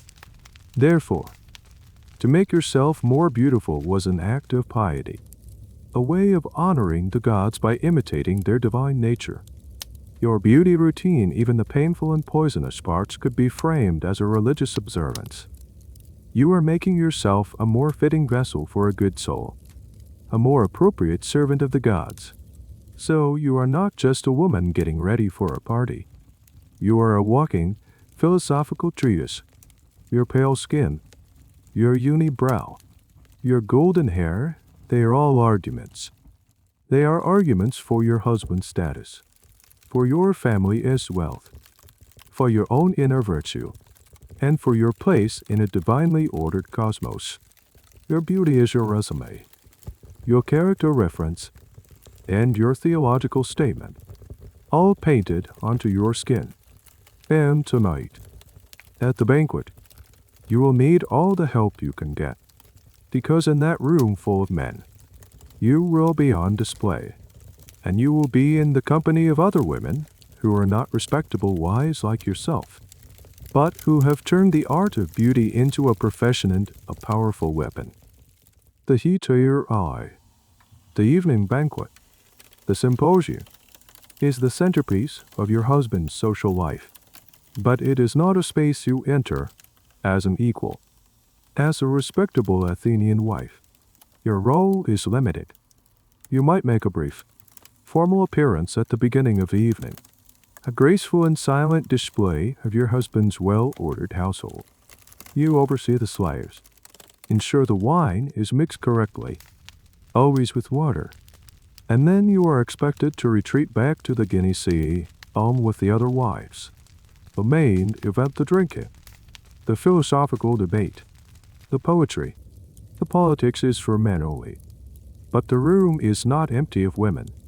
After you leave, another kind of woman enters. These are the hetairai. The word translates loosely to female companions, but this simple translation doesn't capture the complexity of their role. They are not common prostitutes. They are highly educated, witty, and artistically talented women. They are, in many ways, the women you are not allowed to be. They can participate in conversations with men, offer their own opinions, and are often skilled in music, dance, and poetry. They are the intellectual and social equals of the men they entertain, and their primary tool, their most powerful asset, is their beauty. The beauty of a hetaira is different from your own. Yours is a beauty of modesty, of restraint, of aristocratic pallor that signifies a life lived indoors. Theirs is a beauty of performance. It is more dramatic, more professional, more consciously alluring. They are masters of the artifice you practice in private. Their unibrows might be darker, their makeup more pronounced, their hair might be more elaborately styled, perhaps inexpensive for ennui. Their clothing, while still elegant, might be made of fire, more translucent linens from Egypt or silks from the East, hinting at the form beneath. Their job is to be captivating. They use their beauty not just to be admired, but to command attention, to steer conversations, to win favor, and to secure their own financial independence. In a world where you have no economic power, they are self-made women. Their beauty is their business. One of the most famous hetairai in Athenian history was a woman named Aspasia. She was the partner of Pericles, the most powerful statesman in Athens. She was not Athenian by birth, which gave her a certain freedom from the strictures placed on citizen women. She was said to be so intelligent and so skilled in rhetoric that even Socrates sought her company and advice. She was a powerhouse, a political player, and her beauty and charm were legendary. She is the ultimate example of a hetaira who wielded her intellect and her appearance to achieve a level of influence that was simply unthinkable for a woman like you. As you prepare for your brief appearance, you feel a complex mix of emotions. There is perhaps a sense of superiority. You are a respectable wife, the mother of legitimate heirs. Your position is secure, guaranteed by law and custom. The Hetairai live a precarious existence, dependent on the favor of powerful men. But there might also be a flicker of envy. They are free in ways you can only dream of. They travel. They learn. They speak their minds. They live in the world of men, not hidden away behind the loom. Historians have long been fascinated by the dynamic between wives and Hetairai. It's a classic societal split between the Madonna and the whore, but with a uniquely Greek twist. The wife represents the stable, private, reproductive function of the woman. The Hetairai represents the public, intellectual, and pleasurable function. Men needed both to have what they considered a complete life. The academic debate here often centers on the agency of these women. Were Hetairai just a more sophisticated class of slaves? They're freed, a man illusion. Or were they genuinely empowered figures who cleverly manipulated the patriarchal system to their own advantage? The answer, as always, is likely somewhere in the middle, and varied greatly from woman to woman. A quirky detail of the symposium is a game called Kare Boss. After finishing a cup of wine, a man would flick the dregs at a target across the room, often a small disc balanced on a stand. As he threw the dregs, he would say the name of his beloved. It was a popular, rowdy party game, and the names spoken were often not those of the men's wives, but of the beautiful Hetairai present in the room. It's a small but telling detail about where public romantic affection was directed. So, when you walk into the symposium, your beauty is a statement of domestic order and virtue. You are a symbol of your husband's status and his adherence to social norms. Your beauty says, this is a man who can afford a well-kept, leisured, and beautiful wife. When a Hetairai walks in after you've left, her beauty is a statement of pleasure, intellect, and sophisticated entertainment. Her beauty says, this is a man who can afford the very best company. You are two sides of the same coin, both defined and constrained by your beauty, but in vastly different ways. You are both navigating a world where your appearance is your primary currency. Your value is stable, tied to the institution of marriage. Hers is speculative, fluctuating with the market of male desire. You smooth down your chiton, check your lead-white face in a bronze shield hanging on the wall, and take a deep breath. It's time to make your brief, perfect appearance. It is a performance of wifely duty, a silent prologue to the main event. And as you walk into that room, you are acutely aware of the standards you are meant to uphold, and the stark contrast with those who will follow. Your beauty is a cage, and tonight, you can almost see the bars as you stand for a moment in the doorway of the symposium. A silent, beautiful ornament. You are acutely aware of the standards you represent. Your pale skin, your modest gaze, your carefully arranged hair, it all signifies your status as a civilized, Hellenic woman. This ideal is constructed not just in opposition to men, but also in opposition to another, much broader category, the barbarian. In your world, the term barbar doesn't necessarily mean savage or uncivilized in the way we use it now. It has a much simpler, more specific meaning. Someone who does not speak Greek. To the Greek here, for languages sounded like a nonsensical stream of barbar. And so, anyone who was a Greek speaker was a barbarian. This included the powerful Persians, the sophisticated Egyptians, and the fierce Thracians to the north. They were simply other. And the key way your society defines otherness is through aesthetics. The concept of ugliness is inextricably linked with the concept of the foreigner. Barbarians, in the Greek imagination, are the physical embodiment of everything a good Greek is not.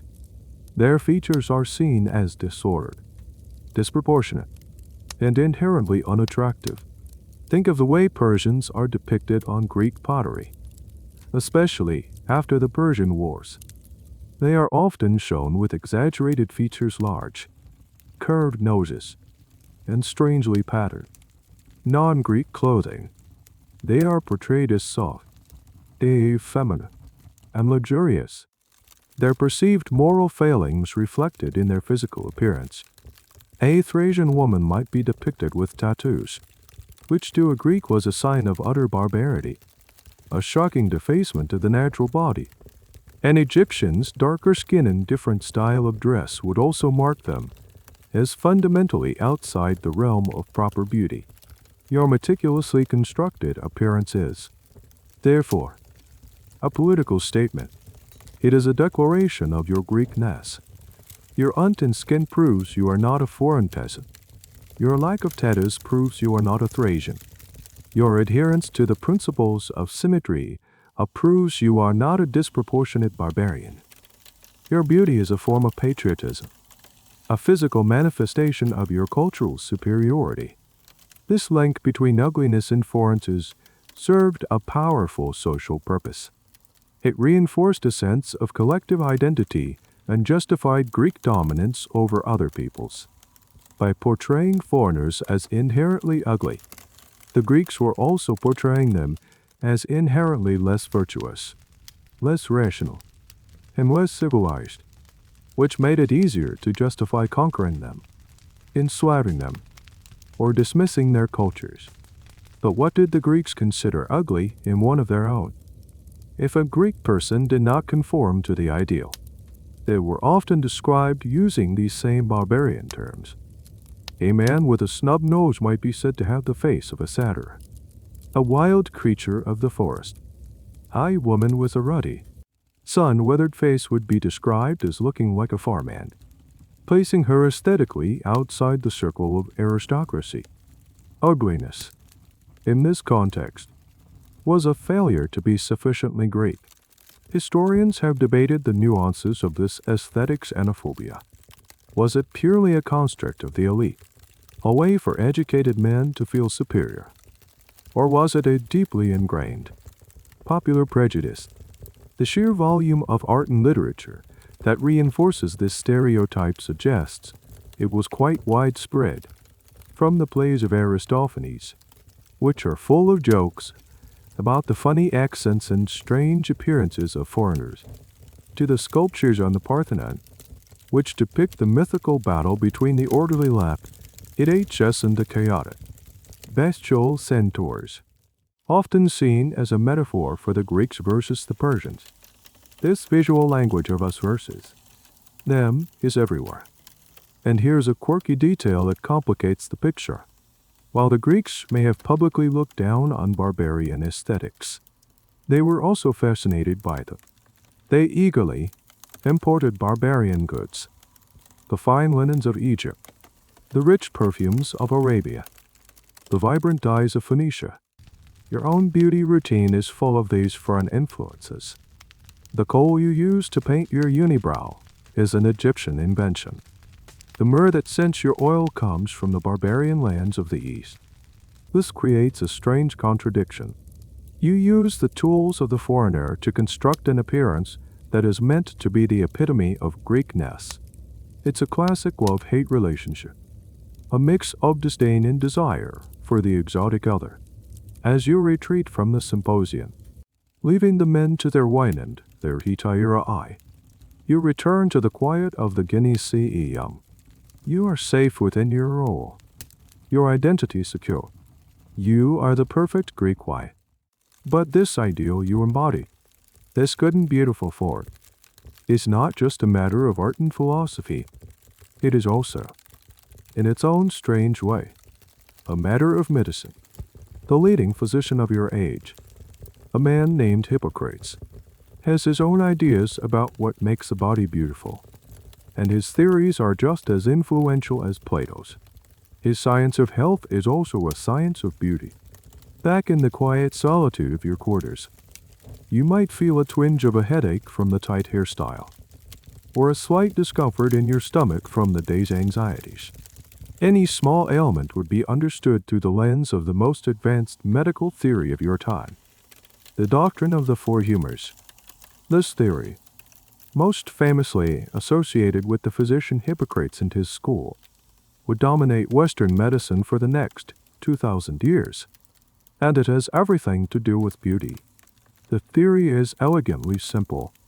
The human body is believed to contain four essential fluids, or humors: blood, phlegm, yellow bile, and black bile. Each humor is associated with an element: air, water, fire, earth, and equality: hot and moist, cold and moist, hot and dry, cold and dry. A healthy person is someone in whom these four humors are in perfect balance. Illness, both physical and mental, is caused by an imbalance in excess or deficiency of one or more of these fluids. So, how does this relate to your beauty routine? Because a beautiful person is, by definition, a healthy person. A perfect complexion, bright eyes, and a vibrant energy are all seen as external signs of a well-balanced internal system. The pursuit of beauty is therefore also the pursuit of health. The two are inseparable. Let's break down how this works. Blood, associated with air, was considered hot and moist. An excess of blood was thought to lead to a ruddy complexion, a cheerful or sanguine disposition, but also potentially to fevers.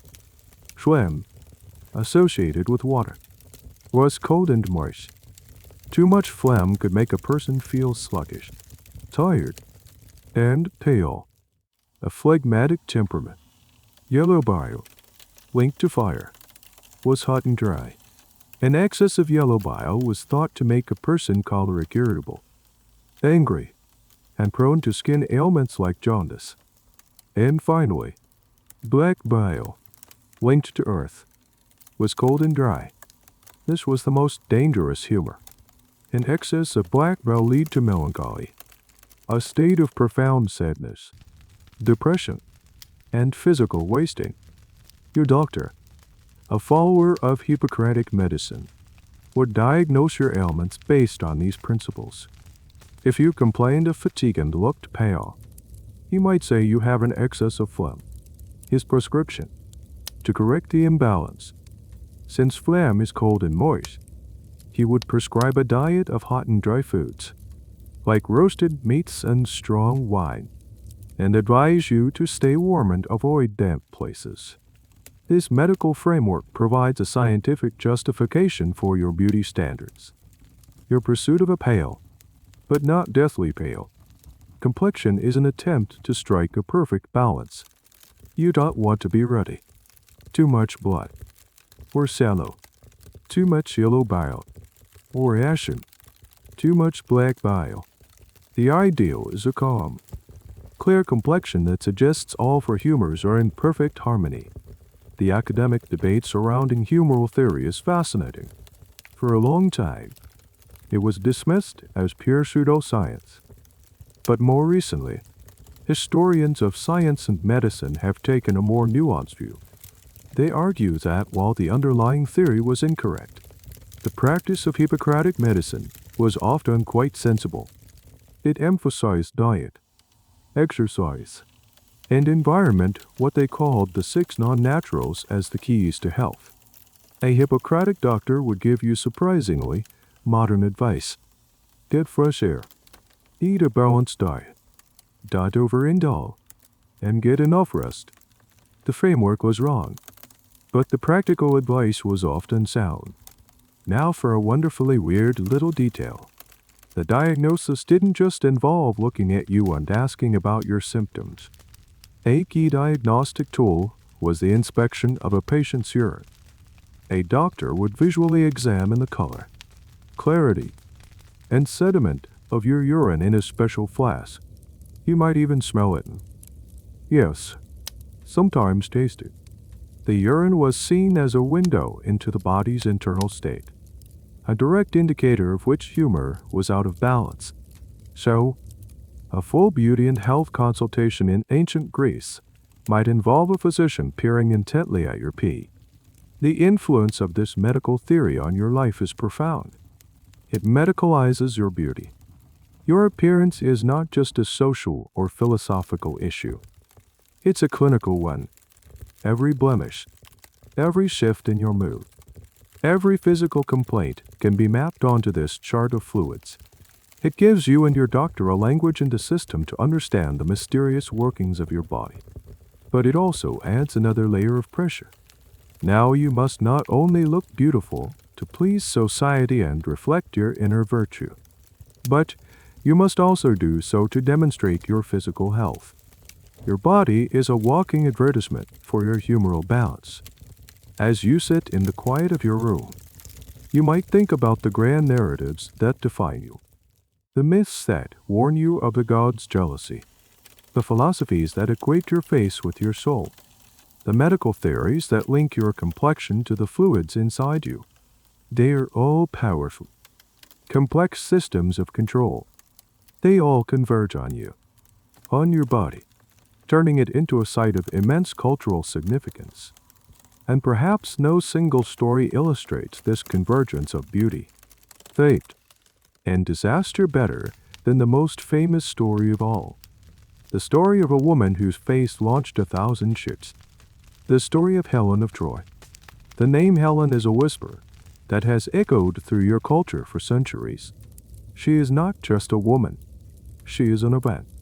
She is the ultimate symbol of beauty's power, its power to captivate, to inspire, and to destroy. The story of the Trojan War, as told in the epic poems you've grown up hearing, all begins with her face. A face so beautiful, it was deemed a worthy prize in a contest between goddesses, and so devastating it led to a decade of war, the death of countless heroes, and the burning of the greatest city in the East. The story starts, as so many Greek tragedies do, with the vanity of the gods. At the wedding of the hero Pellucidon, the sea nymph Thetis, all the gods were invited, except for one, Eris, the goddess of discord. Annoyed at being snubbed, she decided to cause trouble. She tossed a golden apple into the midst of the goddesses, inscribed with a single phrase, "For the fairest." Immediately, 3 powerful goddesses laid claim to it. Hera, the queen of the gods, Athena, the goddess of wisdom, and Aphrodite, the goddess of love. Zeus, too clever to get caught in the middle of such a dangerous dispute, appointed a mortal to judge the contest. Paris, a handsome young prince of Troy.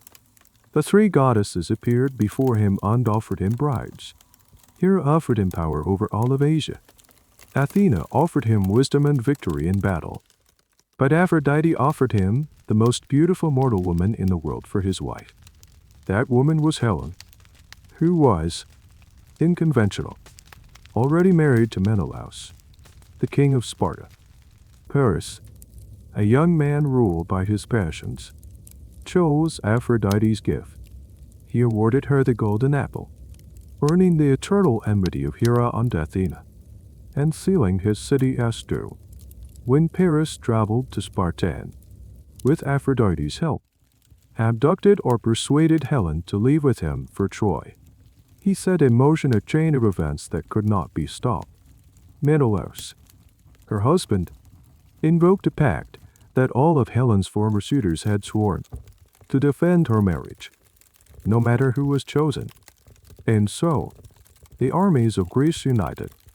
1,000 ships were launched, and they sailed for Troy to bring her back.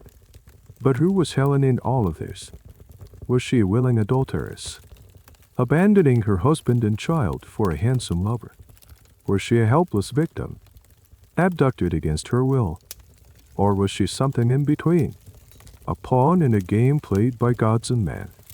This is the question that has fascinated poets, playwrights, and historians for centuries. It is the great, unresolved debate at the heart of the epic. In Homer's Iliad, She is a figure of tragic self-awareness. She despises herself for the trouble she has caused. She calls herself a dog-faced, shameless creature. She is filled with regret and longs for her home. Yet she seems bound to Paris by some divine force. The playwright Euripides, on the other hand, wrote a play called Helen that offers a radical reinterpretation. In his version, the god sent only a phantom, a cloud image of Helen, to Troy. The real Helen was whisked away to Egypt, where she remained faithful and pure, waiting for her husband. The entire Trojan War, in this telling, was fought over an illusion. This academic debate over Helen's agency, victim or villain, reflects the deep ambiguity of her character.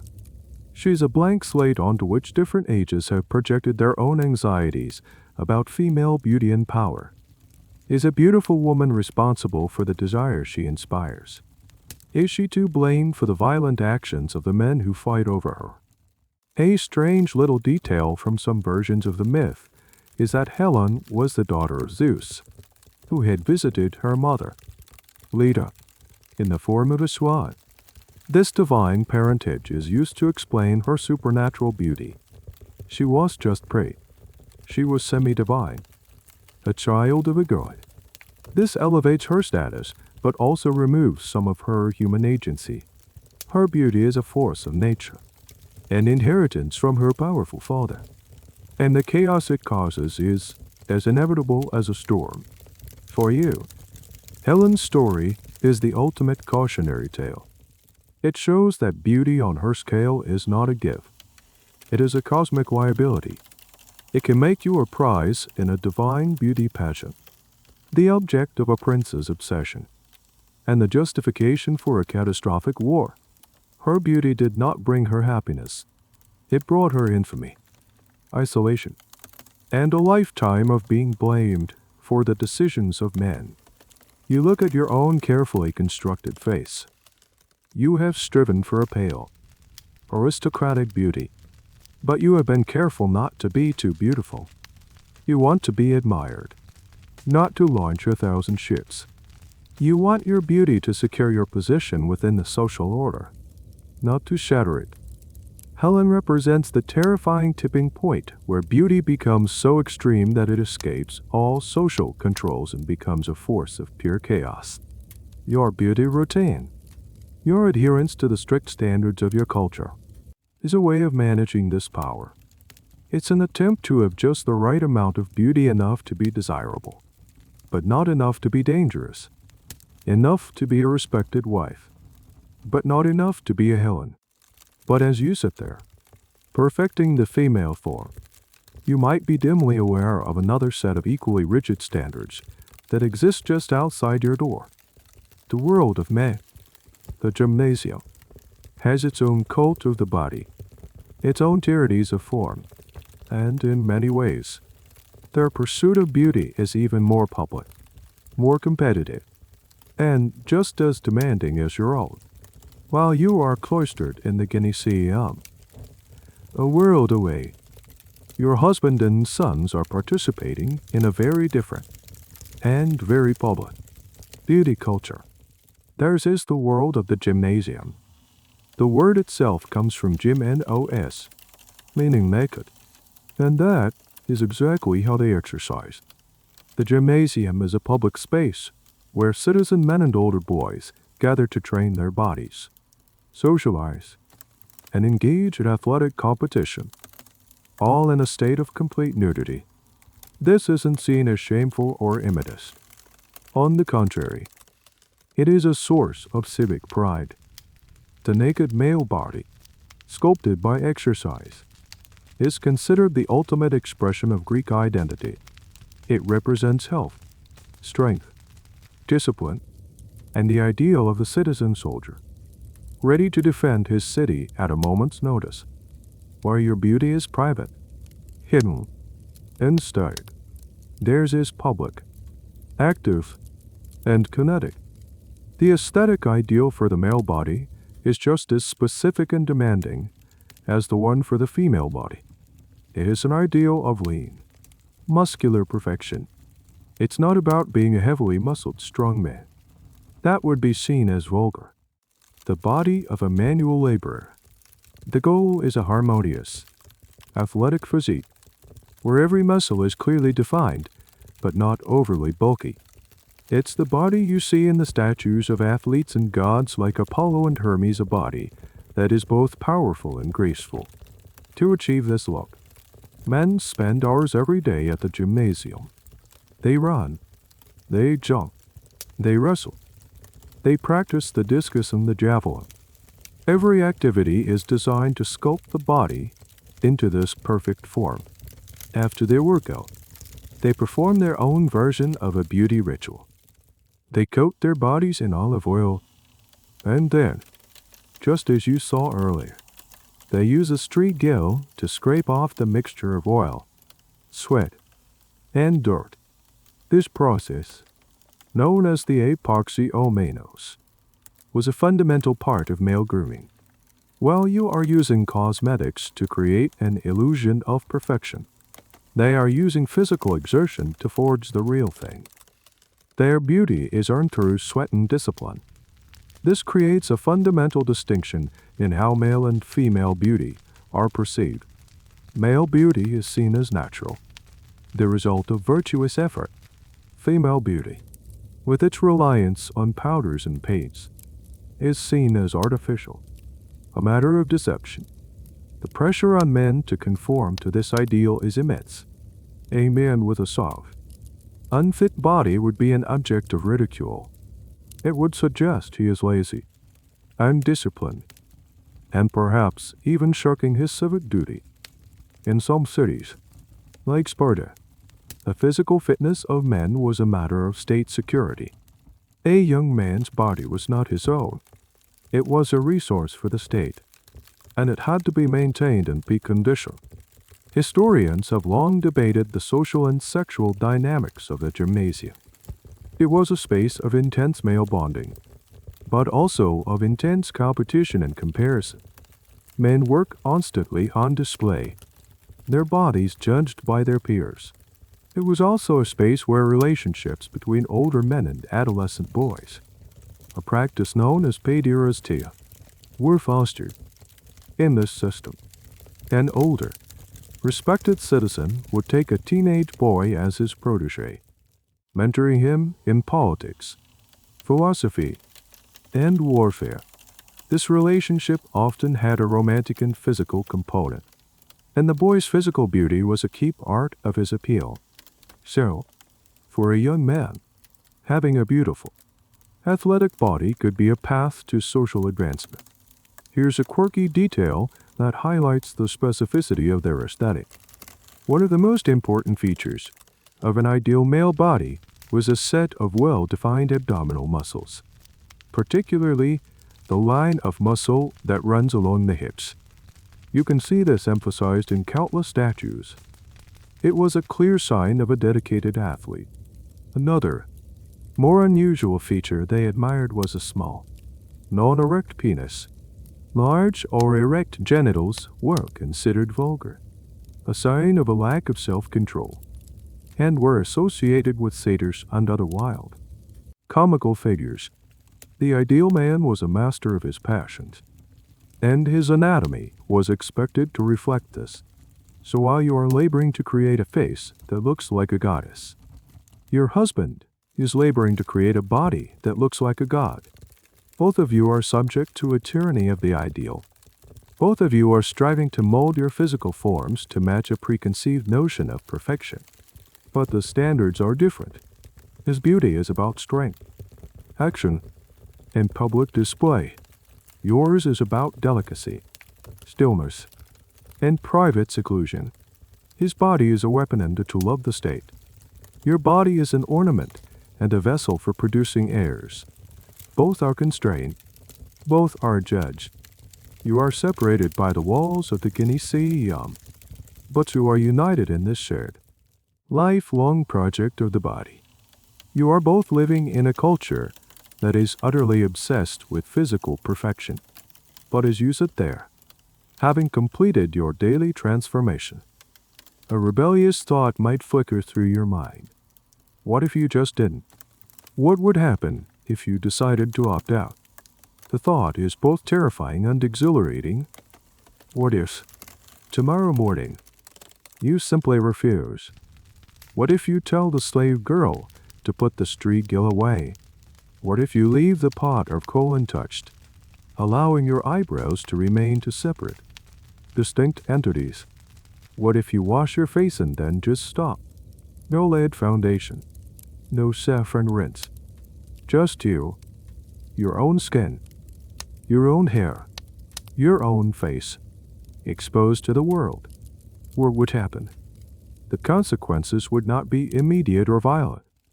There are no beauty police who will break down your door. But the social fallout would be swift and severe. Your rebellion would be a quiet, domestic scandal, but a scandal nonetheless. First, your husband would be horrified. He would not see your act as a bold declaration of independence. He would see it as a dereliction of duty, an act of profound disrespect to him and his household. Ecos. Your appearance is a reflection of his status. A wife who lets herself go is a public embarrassment. It suggests his home is in disorder. It implies he doesn't have the authority or the resources to maintain a proper, beautiful wife. He would see it as a personal insult, a deliberate attempt to shame him in front of his peers. The other women in your family, your mother-in-law, your sisters would be your next hurdle. They would be appalled. They are the guardians of tradition, the enforcers of these standards within the female community. They would see your actions as a betrayal of your gender and your class. They would pressure you, cajole you, and warn you of the consequences. No man wants a wife who looks like a peasant. They might whisper, you will lose his affection. He will spend all his time with the heater eye. They would see your rebellion not as a personal choice, but as a threat to the stability of your marriage and, by extension, to their own security. Then there are the social consequences outside the home. On those rare occasions when you are seen in public, at a festival or a funeral, you would be an object of gossip and pity. Other women would stare. Men would avert their eyes. Your unadorned face would be seen as a sign of poverty, or grief, or perhaps even madness. It would be so far outside the norm that people would struggle to comprehend it. They would assume something was terribly wrong in your household. This is a key point that historians of daily life emphasize.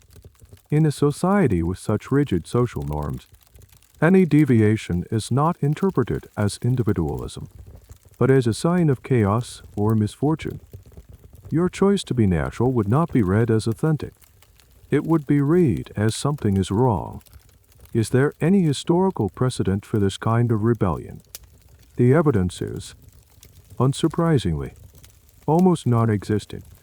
The voices of women who might have resisted these standards are lost to history.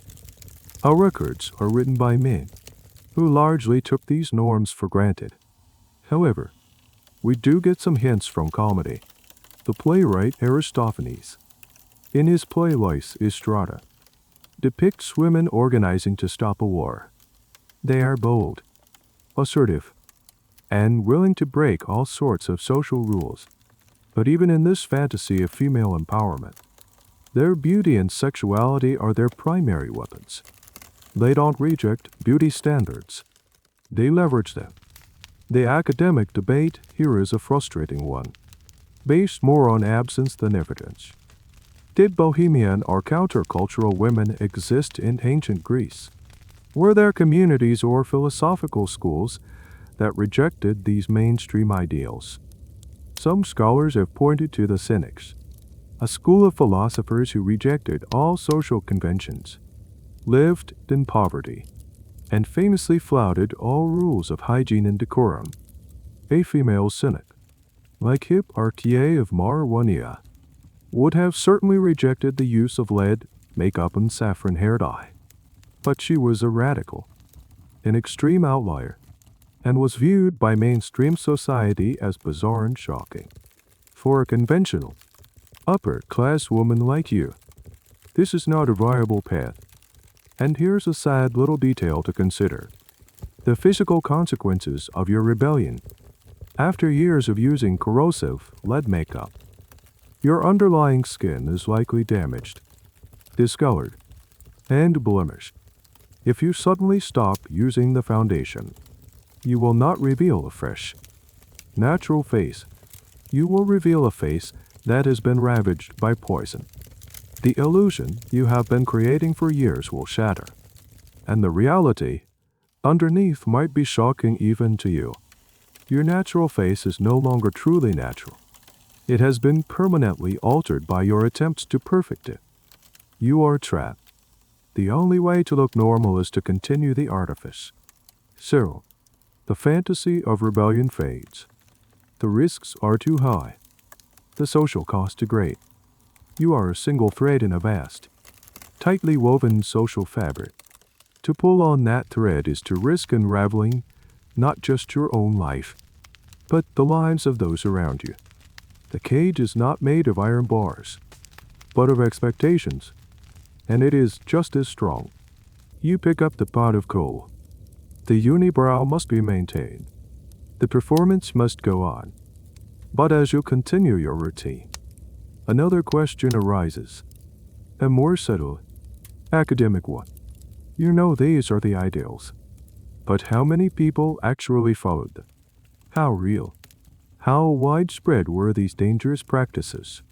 You look at the array of pots, churros, and flasks spread out before you, the strigil, the lead powder, the arsenic paste, the saffron dye. This is your reality. But you might wonder, is it every honest reality? Does the woman in the next house have the same collection? What about the potter's wife? Or the woman who sells olives in a small market stall? How universal were these extreme and dangerous beauty standards? This is one of the most significant and persistent questions for historians who study ancient daily life. The simple truth is, we don't know for sure. Our evidence is overwhelmingly skewed towards the elite. The literature, we have the poetry, the philosophy, the plays was written by, for, and about a tiny, privileged fraction of the population, mostly wealthy Athenian men. The art we have, from the grand marble statues to the finely painted vases, depicts an idealized world of gods, heroes, and aristocrats. It shows us the ideal, but it doesn't tell us about the reality for the 99%. Think about the cost. White lead, or cerussa, was a manufactured product that required a complex process. It was expensive.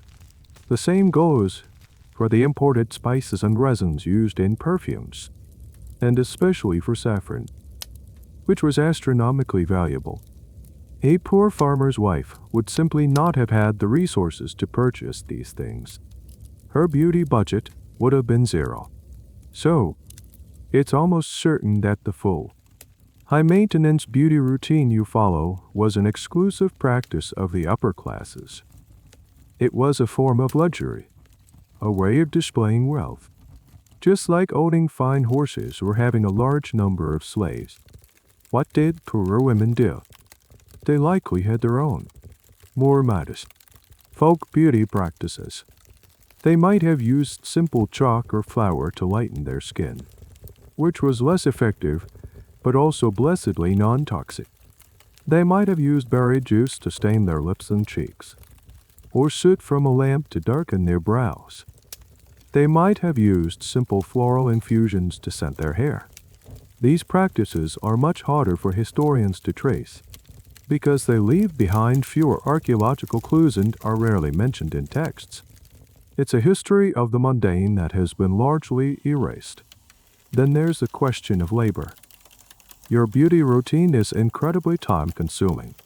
The scraping, the painting, the hair styling, it takes hours.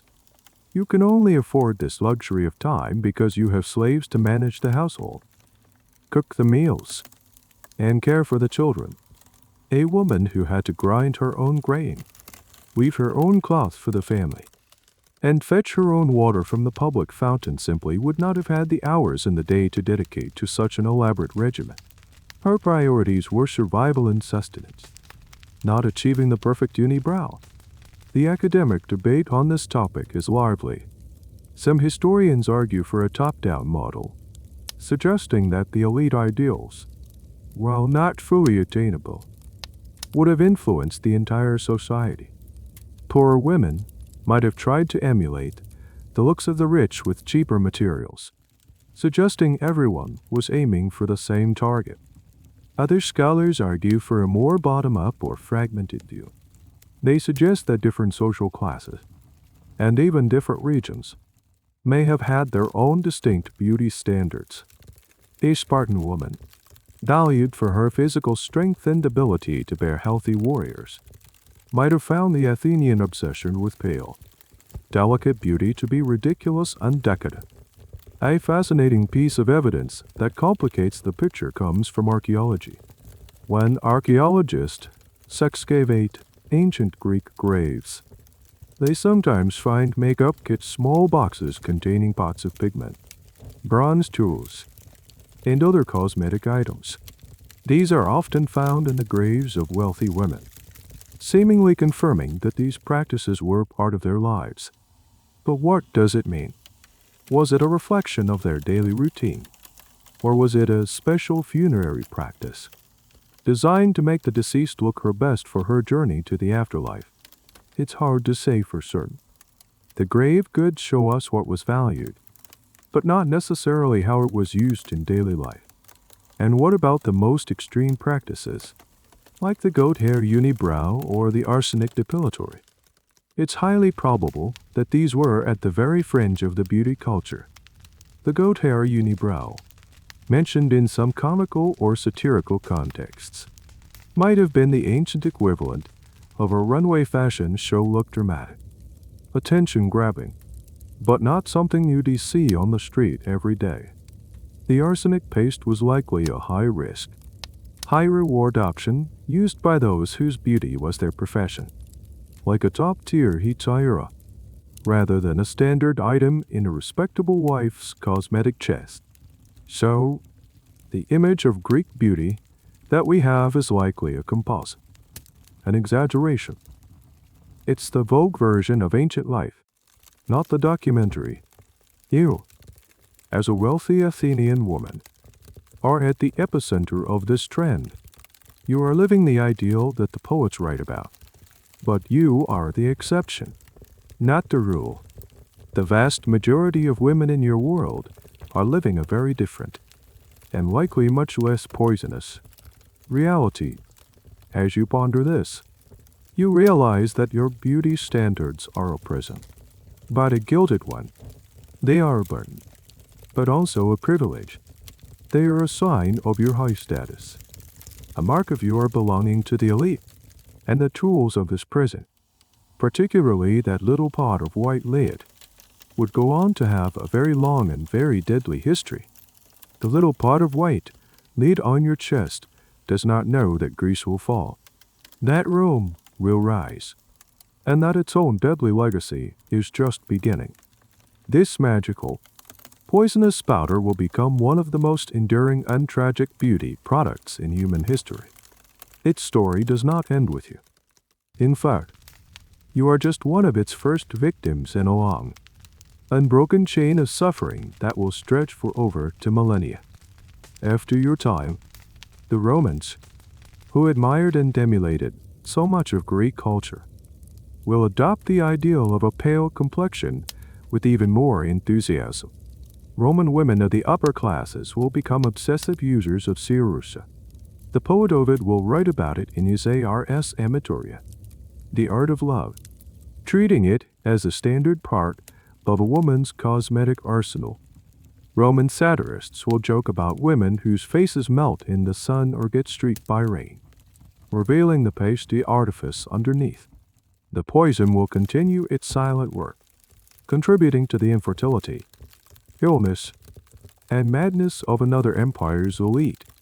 As the Roman Empire fades, the use of heavy white makeup will fall in undoubted fashion, but it will never truly disappear.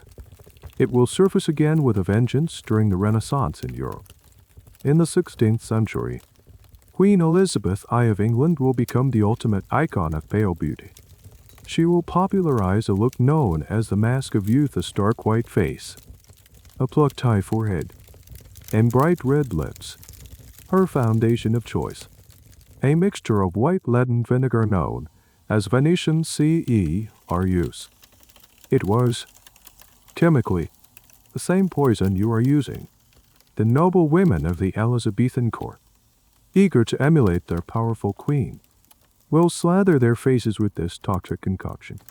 They will suffer the same horrifying consequences that you did: ruined skin, hair loss, digestive problems, and neurological damage. One famous beauty of the era, Maria Gunnet, the Countess of Coventry, was said to be a heavy user of CERUs. She died at the age of 27. Her death widely attributed to her use of lead-based cosmetics. Her story became a cautionary tale. Yet the practice continued.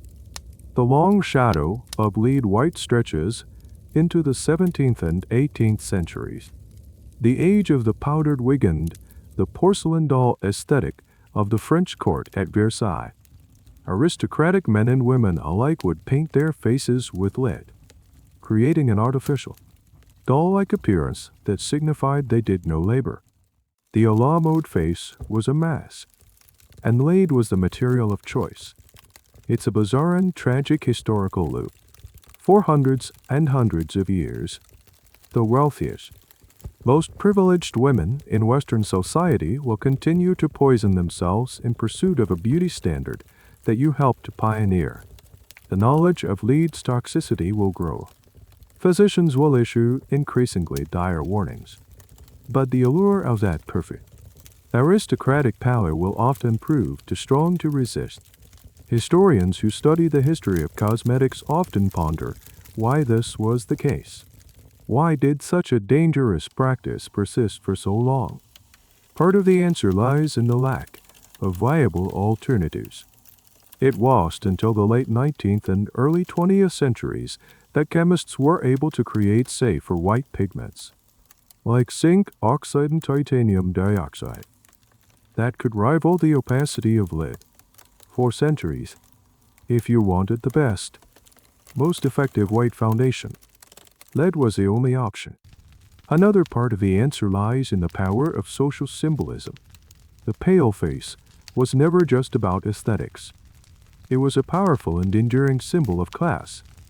It was a way to instantly, non-verbally communicate your status as a member of the leisured elite.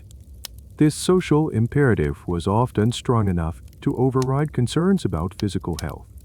The academic debate here often revolves around the agency of the women who used these products. Were they simply ignorant victims, unaware of the dangers? Or were they making a calculated risk, consciously trading long-term health for the short-term social and economic benefits that came with conforming to beauty standards? The truth is likely a mixture of both. A true, scientific understanding of chronic heavy metal poisoning was slow to develop, and information was not always widely disseminated. At the same time, the social pressures were real and immediate. A strange footnote to this long history is that white lead, as a pigment, was also prized by artists. Master painters from Leonardo da Vinci to Vermeer used flake white to create their luminous highlights. It was a brilliant, durable pigment. This means that the same substance that was slowly poisoning the aristocrats in their courts was being used to immortalize their faces on canvas. You, of course, know none of this. You only know the here and now.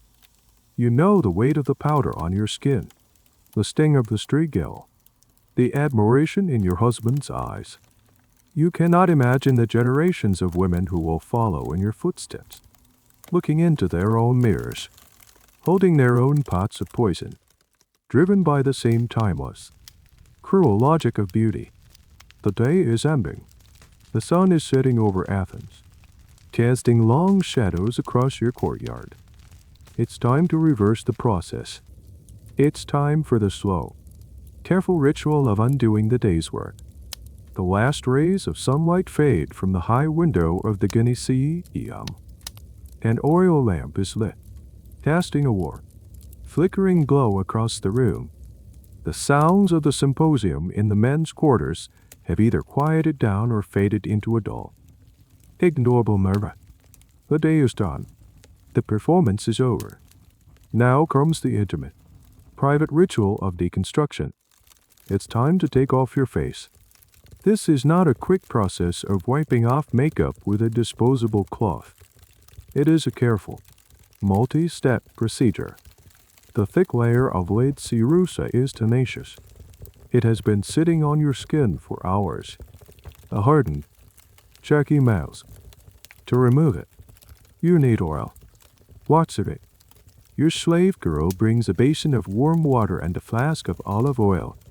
She gently massages the oil onto your face, her fingers moving in slow, circular motions.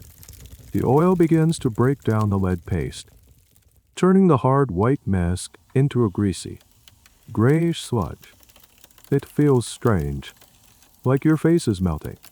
She works carefully, ensuring every bit of the pigment is loosened from your skin, from your hairline to your jaw.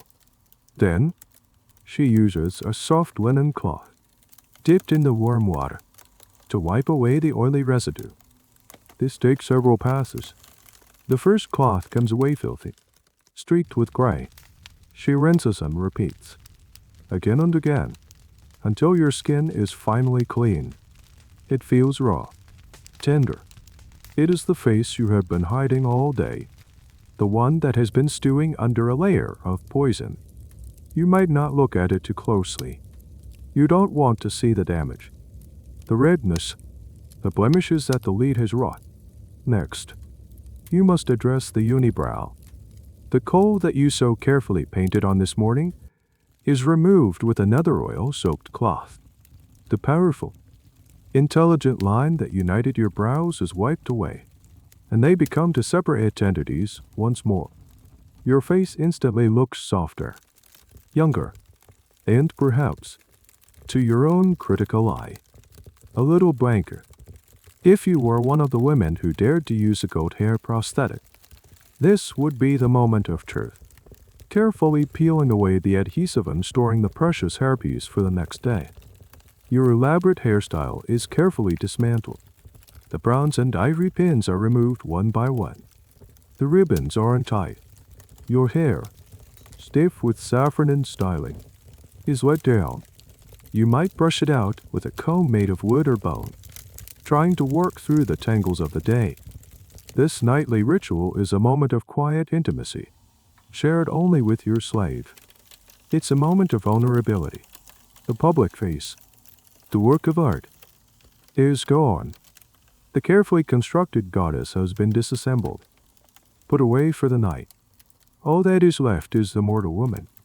The ancient sources don't talk much about these private, end-of-day moments. History is concerned with the public performance, not the backstage cleanup. But we can infer this process from the materials they used. Oil-based cosmetics require oil for removal. It's a simple chemical reality. Historians who focus on the history of the body often have to piece together these routines from such indirect evidence: the composition of the cosmetics, the tools found in graves, and the occasional passing comment in a text about a woman's streaked or unwashed face. There's a debate among scholars about how women felt during this process. Was it a moment of relief, a chance to finally relax and be oneself? Or was it a moment of disappointment, a sad confrontation with a flawed reality after a day spent as a living ideal? Perhaps it was both. A relief to be free from the heavy, tight mask, but also a source of anxiety about the state of the skin underneath. A poignant detail to imagine is the care taken with the leftover materials. The precious lead powder would be carefully covered, The expensive perfumes would be tightly stoppered. These were valuable commodities, not to be wasted. The tools would be cleaned and set aside, ready for the cycle to begin all over again when the sun rises. You splash your face with cool water from the basin one last time. The day's grind, both literal and metaphorical, is washed away. You slip into a simple, soft linen garment for sleeping. The air in the room is thick with the smell of olive oil and the lingering scent of the day's perfumes. You lie down on your firm bed. Your face feels strangely naked. Your skin tingles. You are back to where you started this morning. A blank canvas. But you are not the same. Another day of scraping, painting, and poisoning has taken its toll. However invisibly, another day of performing your prescribed role has been completed. You close your eyes. The world of men, of philosophy, of gods and monsters, fades away. The demands of beauty, the pressure of perfection, the fear of inadequacy, you can let it all go. Just for a little while. The only place you can be truly free from these relentless standards is the one place no one else can follow you. The only escape is into the world of your own dreams. The darkness behind your closed eyelids is a welcome relief. It's a soft, quiet space where there are no bronze mirrors, no critical eyes, no impossible ideals. As you drift into the liminal space between waking and sleeping, the physical sensations of the day begin to dissolve. The stinging of the street gill fades. The heavy feeling of the lead mask lifts. The tightness in your scalp from the elaborate hairstyle finally uncoils. In your world, dreams are not just random neurological firings. They are significant. They can be messages from the gods, prophecies of the future, or visitations from the spirits of the dead. People take their dreams seriously. They might consult a dream interpreter to understand their meaning, or perform a ritual to ward off the evil foretold in a nightmare. Your dreams are a space of divine connection, a portal to another reality. But tonight, as you slip deeper into sleep, your dream is not a prophecy. It is a release. You dream you are walking, but you are not confined to the shaded courtyard or the stuffy guinea siam. You are walking through an open field of wildflowers. The sun is on your face, warm and gentle, and you are not afraid of it. You don't shield your skin or seek the shadows. You feel its warmth on your cheeks, your arms, your shoulders, and it feels good. It feels like life. You look down at your arms and legs. They are not unnaturally smooth, not scraped raw into the texture of marble. They are simply your own skin, with the fine, soft hairs that grow there, moving in the gentle breeze. You are not a statue. You are a living, breathing creature. You run a hand through your hair. It is not stiff with saffron or bound by pins. It is its natural, dark color, and it is loose, flowing freely down your back. It smells not of expensive, heavy perfume, but of the sun and the wind and the faint, clean scent of chamomile from the field around you. You reach up to touch your face. There is no mask.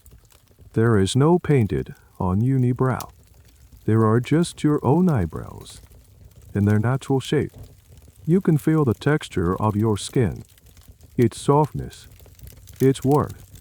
You smile, a wide, uninhibited smile, and there is no fear of cracking a thick layer of lead paint. The expression is your own, moving freely, showing your joy. In your dream, you see other women in the field. They are all different. Some are pale, some aren't, and some have dark hair. Some have hair lightened by the sun. Some are dull. Some are short. None of them look like goddesses. They just look like people. And they are all beautiful. Their beauty coming not from an external, rigid standard, but from the simple, vibrant fact of their existence. They are running, laughing, talking. Their bodies are not ornaments. They are instruments of joy and freedom. This dream is a fantasy that your conscious, waking mind would barely dare to formulate. It's a vision of a world without the tyranny of the ideal.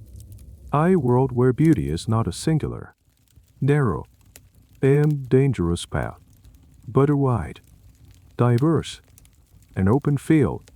A world where a woman's worth is not measured by the straightness of her nose or the pallor of her skin.